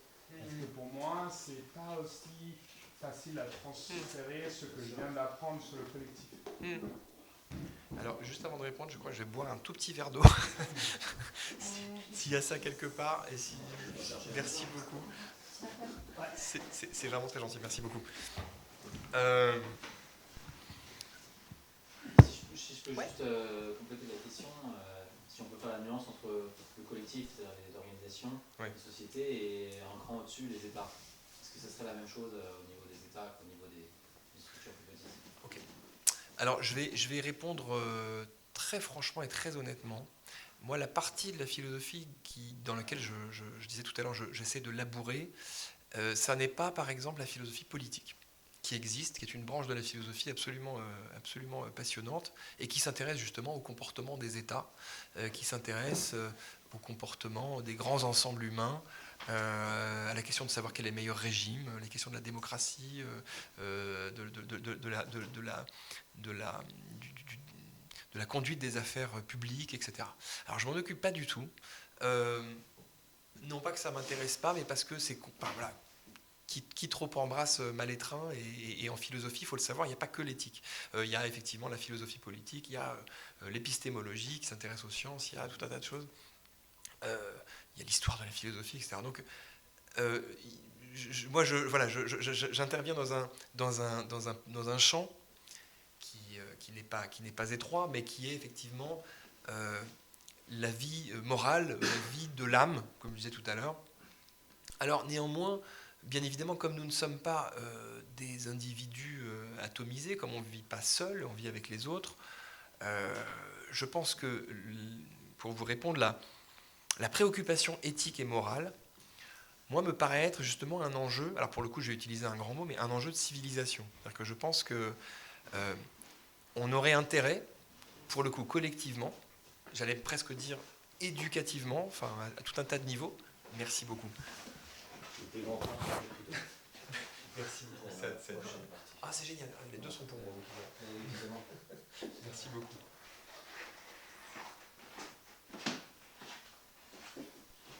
On aurait intérêt, alors non pas à réintroduire des cours de morale, en fait, comme ça se faisait autrefois à l'école, mais je crois que la question de la vie de l'âme, la question de l'éthique, abordée non pas seulement, encore une fois, comme une liste de prescriptions auxquelles se soumettent des collectifs, mais quelque chose qui s'incarne, qui s'éprouve, qui se réfléchit à la première personne, qui est en fait une question d'existence, me paraît d'intérêt collectif et même presque de salubrité publique, finalement. Je suis un peu effrayé, par exemple, de voir dans les organisations, les entreprises, mais aussi, on peut parler des collectivités publiques, etc., se développer une culture de l'éthique qui est exclusivement à base de chartes, de déclarations d'intention, de grands principes, fussent-ils de bons principes. On peut discuter là-dessus, mais voilà. Ce qui m'inquiète, par contre, c'est de voir comment, concrètement, dans les organisations par exemple, des acteurs, finalement, sont dessaisis de ces questions-là, ne se sentent pas véritablement amenés à les réfléchir pour eux-mêmes et à les éprouver pour eux-mêmes, mais en font la délégation à l'institution. Les grands principes, c'est effectivement, du coup, c'est au collectif de les poser. C'est à ceux qui nous gouvernent, c'est à ceux qui décident. Et puis je délègue tout ça. Voilà. Moi, je veux pas. Voilà. Moi, je vais faire mon petit truc. Et puis faut pas que tout ça me traverse. Moi, c'est ça qui un peu m'inquiète. Voilà. Mais je pourrais pas vous dire là. Je pourrais pas vous dire grand-chose d'intéressant sur les comportements des États, j'en suis désolé, ou sur la question des régimes politiques ou la vie publique. C'est un autre champ. Ce serait l'objet d'une autre intervention. Est-ce qu'on a répondu à ta question? Non, forcément. Mais je pensais surtout, par exemple, à des principes de utilitarisme, des principes éthiques qui peuvent être la base pour aider à organiser un collectif. Oui, tout à fait. Ouais, alors, il existe, il y a tout un tas de conceptions de l'éthique, et l'utilitarisme en est une, le déontologisme en est une autre. Alors, rapidement, voilà, le déontologisme, c'est un peu ce que j'ai en vue quand je dis les listes de prescriptions, etc. C'est effectivement, on pose des principes et puis on se fait un devoir de les suivre. Utilitarisme, c'est autre chose, on s'intéresse aux conséquences des actions et on essaie de regarder, d'anticiper le plus possible les conséquences de nos actions. Et si c'est bénéfique pour le plus grand nombre, alors on va se dire que c'est une bonne décision, une bonne conduite. Ça, t'es d'accord ? Alors, c'est pas que je suis en désaccord, c'est que je pense que c'est dommage de réduire l'éthique au déontologisme et à l'utilitarisme. Et bien souvent, en fait, on a ça, et puis c'est tout. Je pense qu'il y a d'autres options. Moi, celle qui me paraît intéressant de continuer à explorer et de continuer à faire vivre, c'est ce qu'on appelle l'éthique des vertus. Alors, c'est une tradition très très ancienne. Hein. Elle est presque contemporaine de la naissance de la philosophie, l'éthique des vertus. J'ai bien conscience que ce mot de vertu, on ne l'emploie plus. Plus personne, vous voyez, il n'y a plus de professeurs de vertu, quoi. Ou alors, quoi, qu'est-ce que ça évoque, les personnes de petite vertu? Voilà. Donc, c'est pas un mot qui fait partie de notre référentiel. Et pourtant, c'est un joli mot. Bien sûr, c'est d'origine latine. Le grec, lui, disait Andreia. Et Andreia, en fait, tout simplement, aner, c'est la vertu ou la qualité de celui qui est un homme, tout simplement. Alors, qu'est-ce qu'on a dans l'éthique des vertus? On a par exemple les vertus cardinales. Je dis cardinales parce que c'est comme ça, c'est leur petit surnom, si vous voulez, c'est comme les Beatles, ils étaient 4, et des vertus cardinales, il y en a 4. La justice, la tempérance, la sagesse, et la 4e, qui est ma préférée, qui est la force d'âme. Alors je dis que c'est ma préférée parce qu'on a tous, je sais pas, on a tous un Beatles préféré, d'accord, ou un Stones, ou d'autres. Moi, c'est la force d'âme. Parce que justement, je pense que c'est une drôle de vertu. C'est-à-dire que la justice, on voit à peu près, d'accord? La justice, voilà, on est juste, pas juste. Est-ce que chacun a eu à la mesure de ce à quoi il a droit, etc. La sagesse, d'accord, la tempérance, ce qui fait que je modère mes passions, mes désirs, etc. Puis la force d'âme, c'est quand même un peu mystérieux. C'est pas tout à fait le courage, d'accord? Le courage, on est d'accord. Le courage, c'est quand vous parvenez à faire effectivement ce que vous vous êtes donné à faire, et le courage ne se juge qu'en acte. On ne dit pas de quelqu'un qu'il est potentiellement courageux. Soit je suis courageux, soit je ne suis pas courageux. Mais il n'y a pas de courageux en puissance. D'accord? Courage, voilà, la force de braver le danger. On traduit parfois la force d'âme, Andreia, par le mot courage, mais justement, je trouve que la traduction alternative force d'âme, elle est plus parlante, elle est plus forte. Moi, elle me plaît mieux. Et c'est celle-là que voilà, il se trouve que j'en ai fait mon sujet de doctorat. Donc voilà, je suis un peu obligé d'aimer maintenant la force d'âme.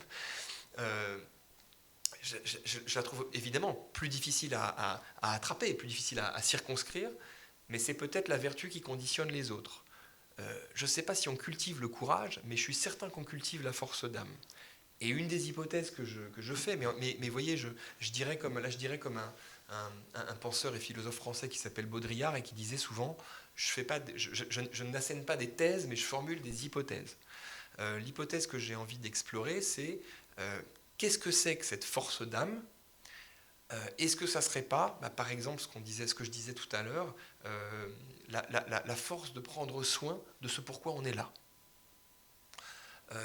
Peut-être, est-ce que c'est ce dont je voulais vous parler maintenant, la force de, face aux situations de la vie, ne pas être simplement en position de subir ou d'exécuter, ou d'être un exécutant, mais d'inventer, de créer, de transformer.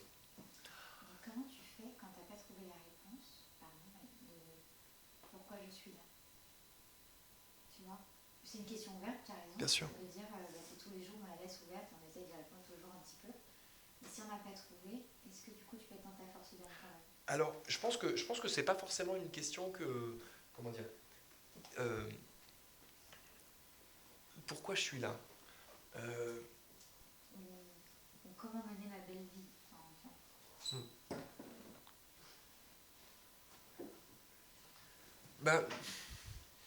Je pense que c'est intéressant de regarder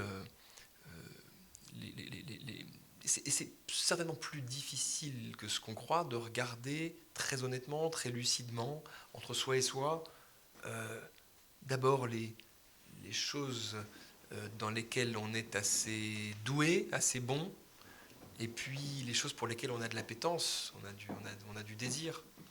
Bon, on le sait bien, c'est souvent à la jonction de ces deux courants qu'on trouve l'endroit où on doit se tenir, quoi. Donc, plaisir et compétence. Plaisir et compétence, certainement. Voilà. Il y a des choses que je sais faire.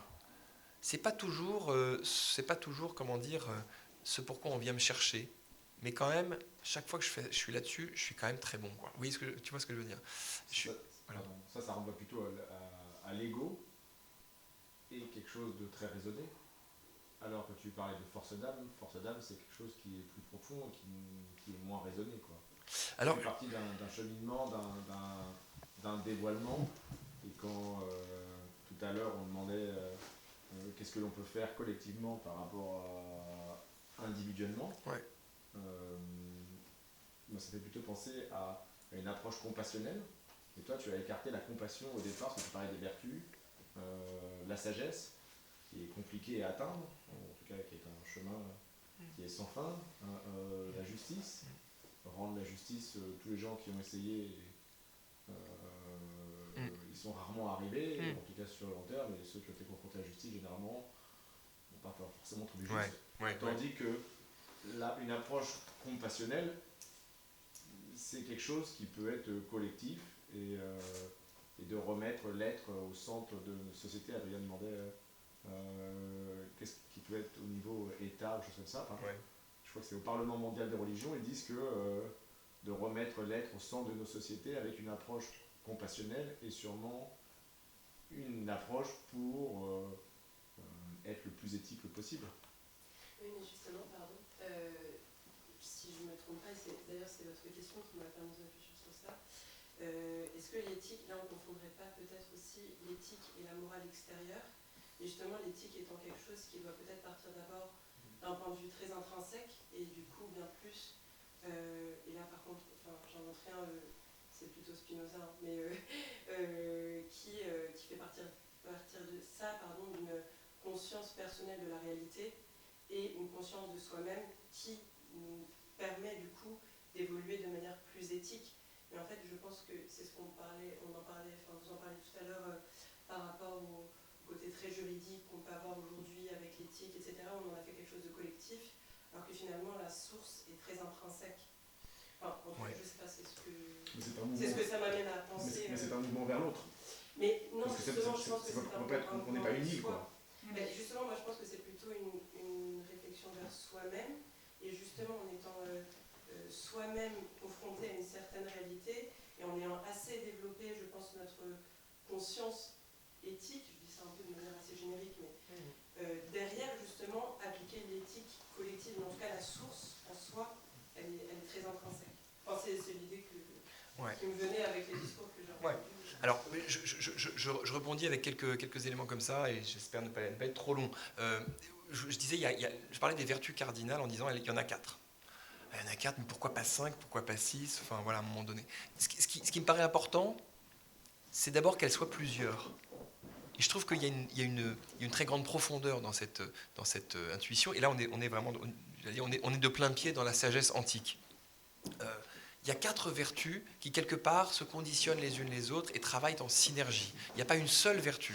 La vertu n'est pas la force d'âme. La force d'âme est une vertu et elle travaille en synergie avec les autres. Comment cette synergie travaille, c'est une vraie question de philosophe et Platon y a travaillé et on y travaille encore, hein, en quoi la sagesse, la justice, la tempérance et la force d'âme travaillent ensemble. Mais ce qui est important, c'est d'apercevoir que c'est une espèce de pluralité, c'est un truc à 4 têtes. Encore une fois, je parle des Beatles, tant pis, je suis peut-être le seul à aimer, mais je suis vraiment un grand fan, et je ne sais plus qui disait, oui, c'est Eric Clapton qui, en 1964, peut-être, 3, peut-être, je ne sais pas, assiste à son premier concert des Beatles, lui-même est en train de fonder ses premiers groupes, Yardbirds, etc. Et il dit, en fait, il y avait un truc qui était saisissant. C'est pas tant qu'ils étaient très très très bons, ils étaient bons, c'était qu'en fait, on avait l'impression de voir un seul musicien, quoi. C'était tellement un groupe que c'était un monstre à 4 têtes, quoi. Et d'ailleurs, c'est comme ça qu'on les surnommait. Alors, le quatuor des vertus, c'est un peu ça. si vous voulez, par rapport à ce qui effectivement serait dans le champ de la morale, et pourquoi pas. C'est-à-dire qu'il faut aussi laisser la morale exister. Moi, je ne suis pas pour dire il ne faut pas de morale, vous voyez ce que je veux dire. Je suis un peu spinoziste comme vous, c'est-à-dire que je pense qu'on a intérêt à être attentif à la manière dont les choses se passent en vrai. On a intérêt à prendre en compte le fait qu'il y a du désir, qu'il y a de l'impureté, il y a tout ça. Et on a intérêt, je crois, en effet, voilà, encore une fois, à cartographier la manière dont notre être éthique et moral se déploie. Mais il y a une place pour la morale. Moi, je veux bien qu'il y ait des endroits où on va dire, par exemple, il faut remettre l'être humain au centre. J'ai pas l'impression, et j'ai pas observé beaucoup, que ça changeait grand-chose, ni dans les organisations, ni dans les organisations internationales, quand on énonçait ce genre de choses. Et alors vous pourrez peut-être me contredire. Est-ce que véritablement c'est avec ce type d'incantation, de déclaration qu'on a fait avancer des schmilblick? Je ne sais pas. J'en suis pas si sûr. En tout cas, ça a sa place. Ça a sa place. Et il y a effectivement, il faut bien la place pour à la fois, par exemple, du juridique. Il faut du juridique. Voilà. Est-ce que le juridique résume l'éthique? J'espère pas. Parce que sinon, d'abord, j'ai plus de boulot. Et puis, il suffit d'édicter les règles. Et puis, on va les trouver, les règles. Vous voyez ce que je veux dire? Il y a bien des juristes habiles qui vont nous édicter, qui vont nous faire les règlements ad hoc pour notre vie publique, pour ça. En fait, les juristes seraient les premiers à dire qu'ils font ce qu'ils peuvent, mais que le droit ne peut pas nous sauver tous. Voilà. Parce que précisément, le droit n'absorbe pas l'éthique. Il me semble qu'un des grands risques, c'est justement la réduction à une seule chose. Moi, quand j'entends remettre l'humain au centre, je me dis oui, mais d'accord, mais quelque part au centre de quoi? Et puis quel humain? La réduction à un seul principe ou à un seul principe directeur, qui est une tentation, qui est une séduction, me paraît quelque part aller à l'encontre de ce que permet au contraire l'assomption, j'utilise ce terme-là, l'assomption au sens d'assumer, d'accord? Le fait d'assumer qu'il y a de la pluralité. Il y a de la pluralité en moi-même. J'ai une pluralité de régions de l'être où je suis, où je ressens ici ou là du plaisir, où là je ne suis pas mauvais, ou voilà. J'ai pas toujours envie de me poser des questions. Il y a des régions de mon être où j'ai envie de me poser des questions, des régions de mon être où j'ai pas du tout envie de me poser des questions. Tout philosophe que je sois, et heureusement. Là comme ça, je pense à lui très fort. Je trouve qu'un auteur qui nous rend attentifs à ça de manière absolument exemplaire, c'est Fernando Pessoa, le poète portugais, qui avait, vous le savez, je ne sais pas combien, des dizaines d'hétéronymes, disait-il, des hétéronymes, c'est-à-dire des noms de plumes. Alors il était tantôt Ricardo Reis, tantôt Bernardo Soares, etc. Il a écrit, c'est d'ailleurs Bernardo Soares qui n'a jamais existé, qui est un masque de Fernando Pessoa, qu'on doit le livre de l'intranquillité. Bon, chez Pessoa, disons que c'était quand même un peu pathologique, mais malgré tout, avec cette pathologie, je ne sais pas si c'était de la schizophrénie ou autre, mais il est arrivé à en faire quelque chose de formidable sur un plan littéraire, en publiant des poèmes et beaucoup de poésie sous différentes appellations, sous différents noms d'emprunt. Mais ce qu'il nous enseigne, c'est que, oui, en fait, on est une pluralité de choses, quoi. Et qu'est-ce que c'est qu'habiter la vie morale, si ce n'est avoir laissé se déployer le plus possible cet espace moral qui est le nôtre. On agit dans un espace. Et je ne sais pas vous, mais moi je suis plus... Voilà, je me déploie mieux dans un espace un petit peu intéressant, un petit peu vaste comme celui-ci, où il y a un petit sous-sol, il y a des choses sur les côtés, on peut monter, on peut descendre, il y a une enfilade de pièces. Cet espace dans lequel on est ce soir, il est génial. Moi, c'est comme ça que je m'imagine la vie de l'âme. Et j'ai besoin de circuler là-dedans, vous voyez ce que je veux dire? Et donc il me semble que quand une société, quand une civilisation nous dit finalement... on n'a pas la place pour ça, on n'a pas le temps, c'est pas intéressant. Ce qu'on veut, c'est des gens qui soient une chose. Donc vous êtes votre travail, vous êtes votre nom de famille, vous êtes votre origine, vous êtes machin, et puis c'est tout. Et puis on va vous donner une petite charte comme ça, puis vous allez vous y conformer. Mais là, on tue quelque part non seulement la vie morale individuelle, mais aussi peut-être la possibilité de vivre ensemble. Mais là-dessus, sur cet aspect collectif, vivre ensemble, etc., j'avoue volontiers mon défaut de compétence.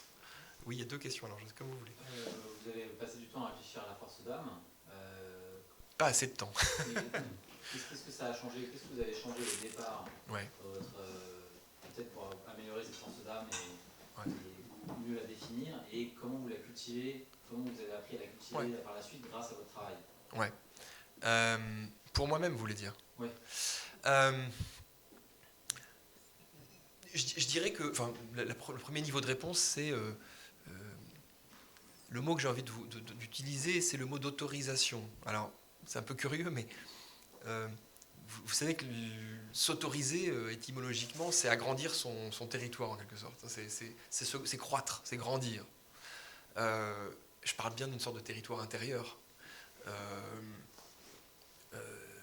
C'est en ça que c'est une question de civilisation, en fait. C'est qu'est-ce qu'on recherche? Est-ce qu'on cherche à agrandir des territoires extérieurs, ou est-ce qu'on cherche à agrandir l'espace intérieur?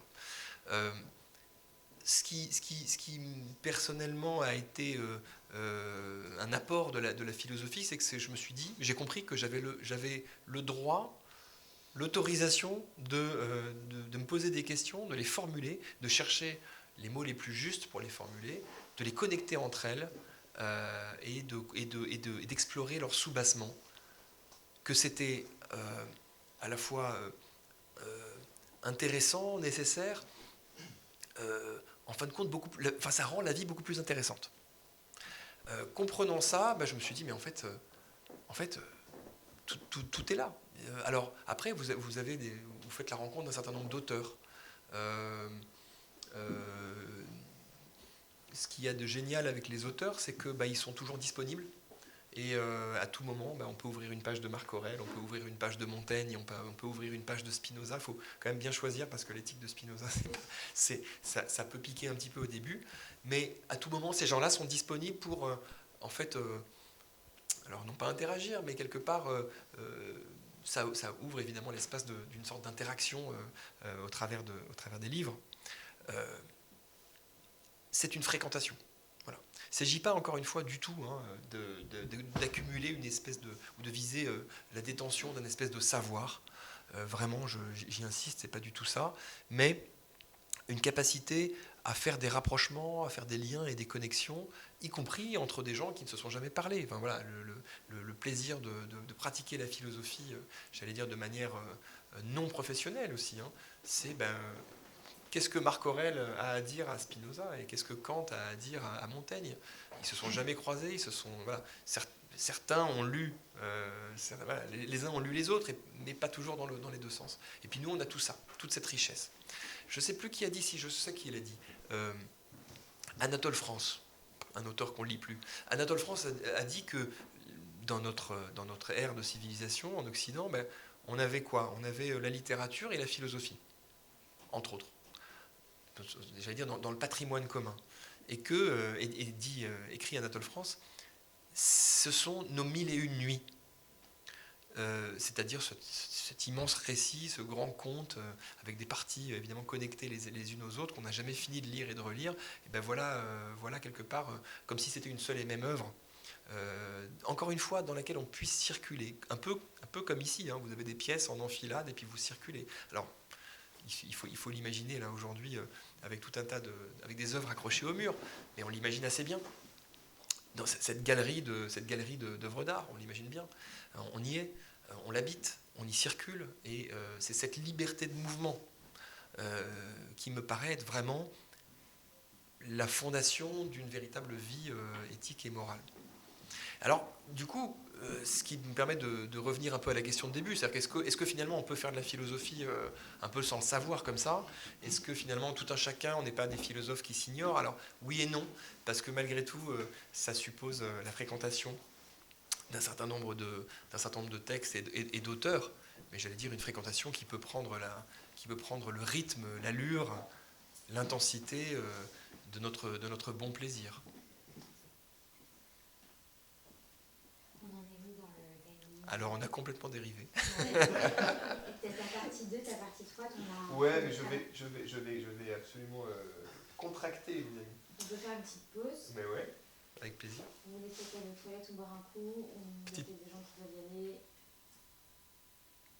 Il n'y a plus personne. Ben, tout le monde vous laisse cocher. Si pas petite pause, on peut avoir une espèce de temps... Non, peut-être qu'on peut... On conclut... Le risque de la petite pause, hein, on le sait tous, c'est qu'on va tous partir dans tous les sens, et après ce sera fini. Voilà. Donc on continue, mais ce que je vous propose, c'est, si vous en êtes tous d'accord, si Shaima, ça te convient, bah, un petit... allez, une mini dernière partie qui servira en même temps de conclusion et d'ouverture, parce qu'il n'est pas question de laisser les questions se refermer.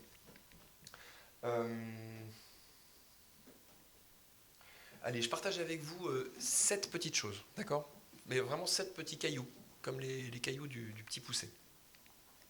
Ou comme des petites pierres précieuses, puisque nous sommes invités par toi, Shaima, et que c'est ton domaine.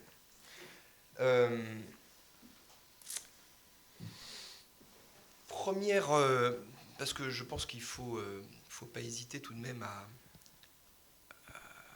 faire de ces questions des tremplins, encore une fois, non pas pour se donner des réponses, mais pour s'encourager à continuer à chercher.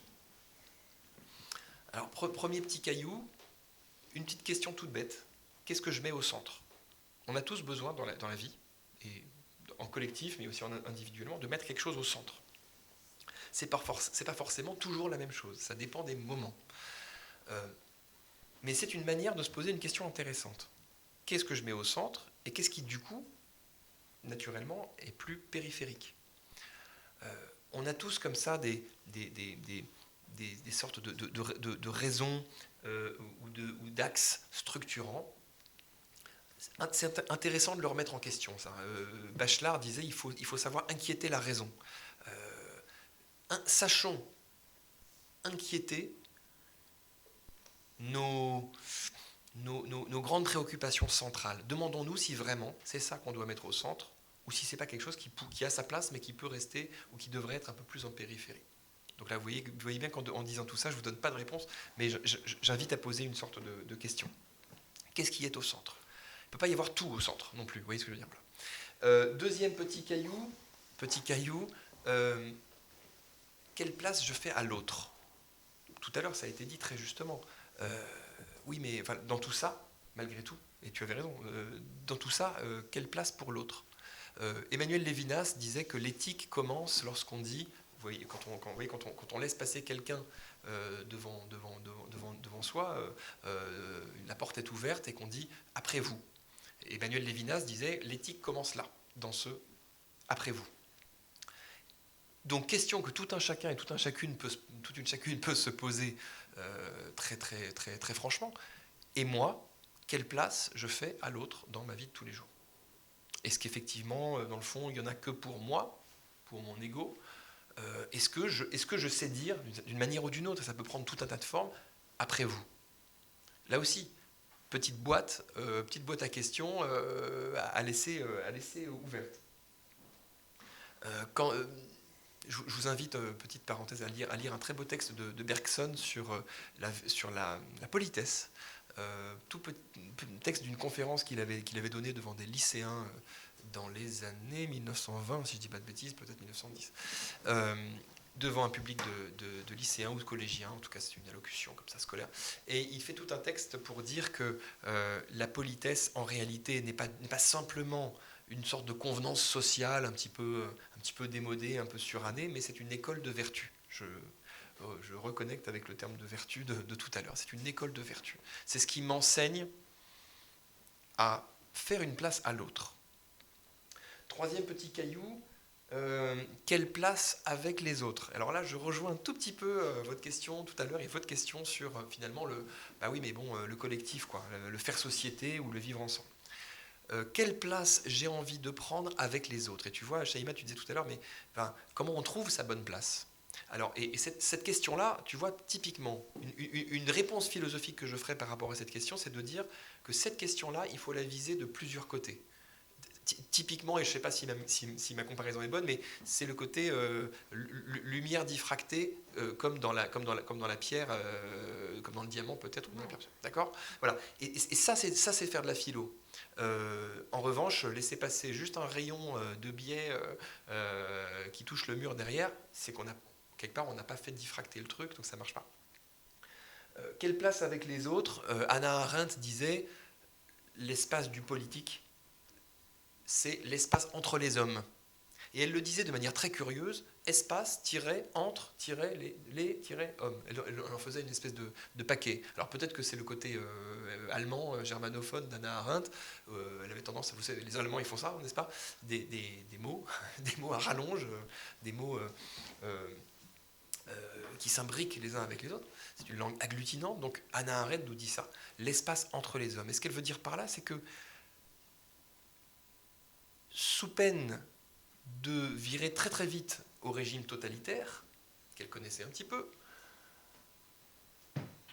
on a intérêt à laisser de l'espace, on a intérêt à laisser du jeu J-E-U, de l'espace entre les êtres humains. Le régime totalitaire, pour aller sur un champ de théorie politique qui n'est pas le mien, c'est le régime qui veut que tout le monde est pareil et tout le monde ne forme qu'une espèce de masse. Et c'est le régime qui n'a aucun intérêt à ce qu'il y ait du jeu, de l'espace, de la circulation. Donc c'est intéressant d'ouvrir aussi cette question, de dire, moi, à quel endroit j'ai envie de me situer dans cet espace ? Quel espace j'aime bien avoir autour de moi ? Est-ce que j'aime bien déléguer ? Est-ce que j'aime bien décider tout seul ? Est-ce que j'aime travailler en équipe ou pas travailler en équipe ? Des questions qu'on est tous amenés à se poser à un moment donné. Pour trouver le mieux possible sa place dans les organisations humaines.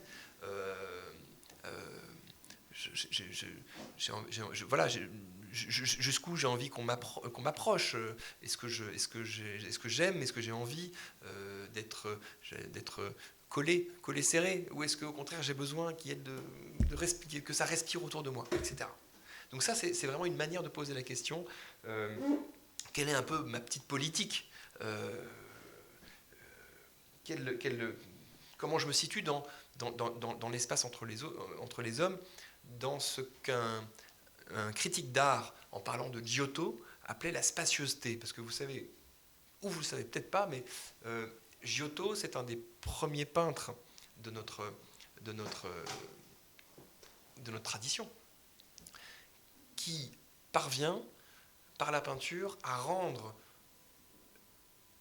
le sentiment d'un espace entre les figures humaines qu'il peint. Jusqu'à Giotto, on peint tous les personnages les uns à côté des autres, ils ont tous l'air d'être sur le même plan, et on ne sent pas l'espace. C'est pas du tout une question encore de perspective, la perspective elle est après, elle vient un peu plus tard, mais Giotto nous fait voir que y a de l'espace entre les gens, il y a de l'espace entre les figures humaines qui composent ces tableaux. Quatrième petit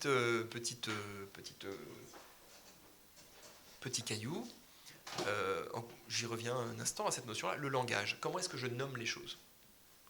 On a tous une manière de nommer les choses, et notamment les choses qui nous posent problème. Ce qu'on ne mesure pas forcément très bien, c'est à quel point l'usage des mots, les mots qu'on choisit pour nommer le monde autour de nous,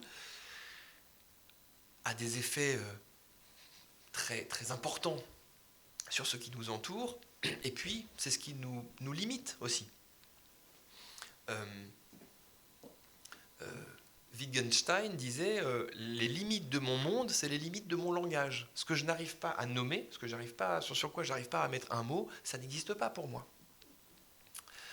Donc regardons cette question-là. Posons-nous la question, mais moi j'utilise quel mot pour parler des choses ? Tu vois ? Et qu'est-ce que ça raconte ? Qu'est-ce que mon langage raconte ? Qu'est-ce que ça dit de moi ? Qu'est-ce que ce que je dis dit de moi ? Quels autres mots je pourrais utiliser pour parler des mêmes choses ? Est-ce que je n'ai pas intérêt à un moment donné d'ouvrir un peu mon horizon ou d'élargir un peu mon monde ? C'est ce qui se passe d'ailleurs quand on apprend une langue étrangère. Ceux qui l'ont fait le savent. On a tout à coup l'impression que c'est le même monde, mais alors maîtriser ou commencer à maîtriser une autre langue ou une tierce langue élargit considérablement l'espace de l'existence. Et ça vient, ça n'est pas anodin. 3 dernières petites pierres, la question du temps. Alors ça, c'est une question récurrente, moi qui m'est souvent posée, c'est mais en fait, on n'a pas assez de temps. Et comment faire en fait? Parce que c'est bien joli de faire de la philo et de se poser plein de questions, mais d'abord, on n'a pas forcément le temps. Et puis, même si on trouve le 5 minutes pour ouvrir une page d'Épicure, après, on a d'autres choses à faire, quoi. Donc, qu'est-ce qu'on fait? Et je trouve que typiquement, la question du temps, c'est un super sujet de philosophe, évidemment, c'est dans toutes les copies du bac de philo. C'est un objet génial parce que ça nous invite à repenser notre rapport au temps. Le temps, on a tous tendance à le subir ou à le concevoir comme une espèce de quantité finie. C'est le sable du sablier, quoi. Quand il n'y en a plus, il n'y en a plus, d'accord? Il n'y a plus une minute, il n'y a plus une seconde. Et on est bien d'accord qu'on ne va pas arriver à mettre dans la semaine un jour en plus, ni dans les 24 heures d'une journée, 1 heure en plus. Donc c'est pas du tout, typiquement, c'est pas une promesse que fait la philosophie de nous redonner du temps. Par contre, on peut vivre le temps de différentes manières. Pas seulement sous le régime d'une espèce de quantité, le sable du sablier. Le temps, c'est des cycles. Le temps, c'est des opportunités. Le temps, c'est la durée. Et comme disait Bergson, en fait, c'est ce qui apparaît seconde après seconde, minute après minute, instant après instant, j'arrive pas à le nommer, puisque chaque fois, évidemment, un instant chasse l'autre, et qui est complètement nouveau. J'avais pas prévu ce moment-là. J'avais absolument pas prévu ce moment que je suis en train de vivre ce soir. Pas du tout. On avait plus ou moins organisé les choses, mais ce qui est en train de se passer maintenant, c'est absolument, résolument nouveau. Et c'est ce que nous dit Bergson sur le temps. Le temps, c'est ça, d'abord, avant que d'être mon agenda de la semaine, de lundi, vendredi, et puis j'ai mis dans mon Google Agenda, j'ai mis tous mes blocs, et puis il y a même des blocs qui chevauchent d'autres blocs, parce qu'on m'a mis des visios là où j'avais déjà des trucs, et puis ça y est, quoi, c'est tout rempli. Heureusement qu'il y a d'autres manières de vivre le temps que qu'à l'aune de la quantité. La liberté, et c'est l'avant-dernier. Alors, pareil, la liberté, c'est une belle notion. C'est une belle notion, mais bon, on vit quand même dans des environnements très contraints. C'est pas vrai qu'on fait ce qu'on veut.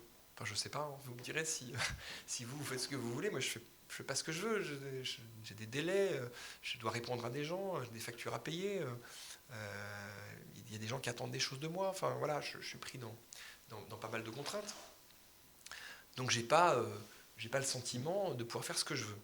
Alors face à ça, deux tentations. Soit de se dire une sorte de résignation finalement. Mon univers est tellement tissé de contraintes que voilà quoi. Enfin, voilà, je vais essayer de survivre minute après minute, heure après heure, et puis c'est tout. Et puis l'autre tentation, c'est le mirage d'une liberté totale et absolue. C'est encore une fois, j'y reviens, le fameux week-end prochain, le fameux dans 15 jours, le fameux punaise quand je serai à la retraite et je serai libre. Comme disait Martin Luther King, free at last. Et puis c'est un mirage, quoi. C'est un horizon qui ne cesse de reculer. Une autre manière de penser la contrainte et du coup la liberté, c'est de se dire mais en fait qu'est-ce que je fais de ces contraintes?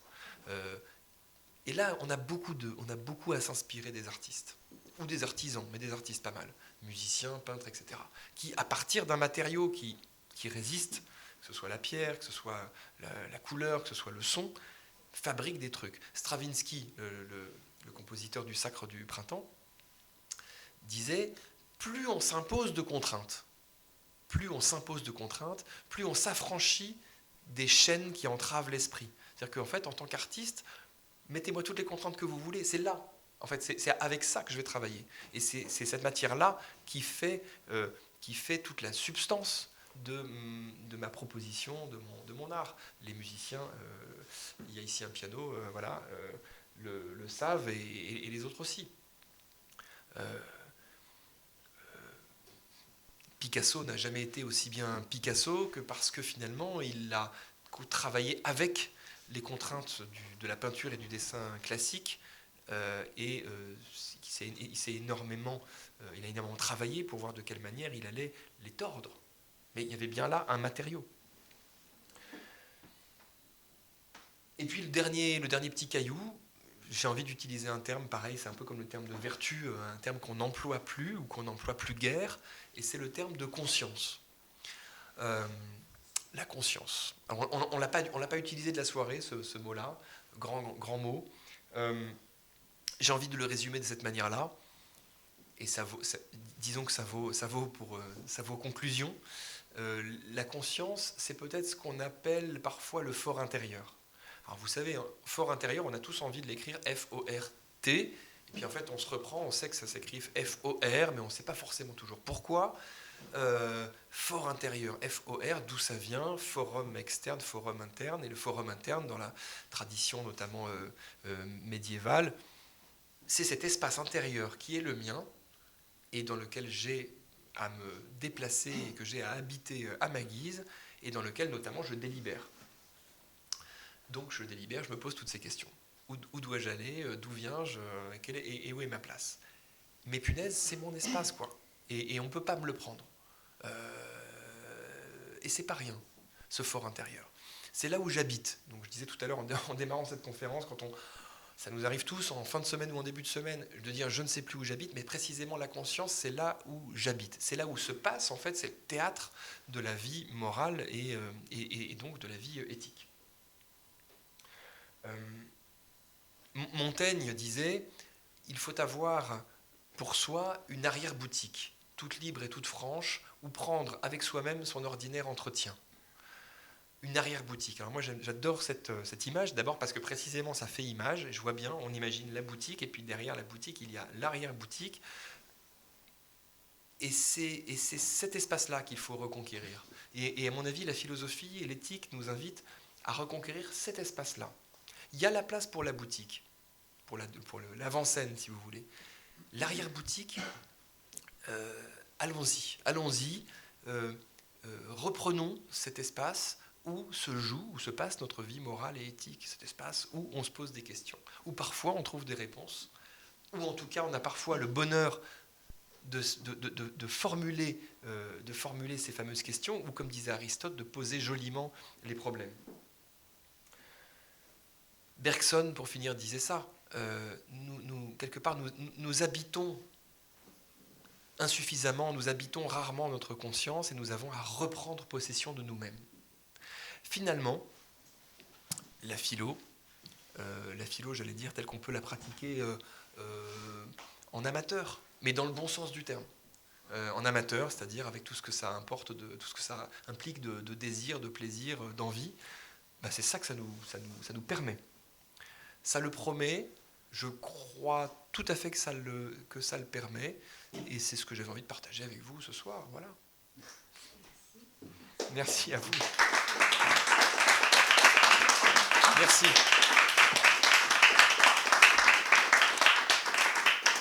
Et après, on boit un verre, si j'ai bien compris. C'est le programme. Sauf s'il y a des questions. Je veux bien ajouter quelque chose, si c'est possible. Juste, en fait, j'adore le fait que vous terminiez avec liberté et conscience. Moi, ça me brûlait les lèvres depuis le début de votre intervention, au moment de l'introduction, quand vous avez distingué l'éthique qui est la loi morale, pour l'écarter, et l'éthique qui est habitée, son propre espace, vous le dites beaucoup mieux que moi. Moi, je pense qu'en réalité, il y a quand même une sorte de loi morale qui existe, mais ce n'est pas une loi morale au sens d'obligation de résultat, si on prend les termes de Josse, mais plus une obligation de moyens. Et justement, je l'articule notamment avec cette liberté de conscience qu'on a tous, et qui, au sein de cette liberté de conscience, chacun d'entre nous, c'est là où on doit faire nos grandes décisions de loi morale.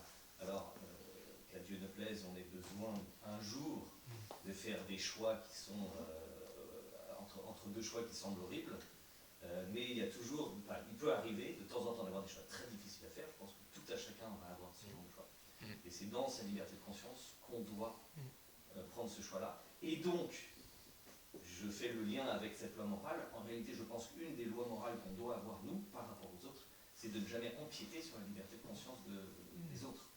Et c'est peut-être là, à mon avis, où il y a quand même une sorte de donnée, une sorte de principe, à mon sens, qui permet de clarifier certaines choses, même si on est persuadé que l'autre se trompe et que X temps après, on se rend compte, ah, j'avais raison.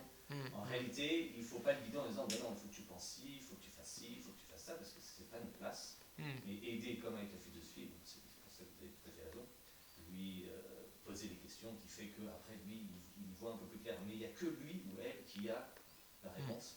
Et donc finalement, la loi morale, c'est plus une obligation de moyens.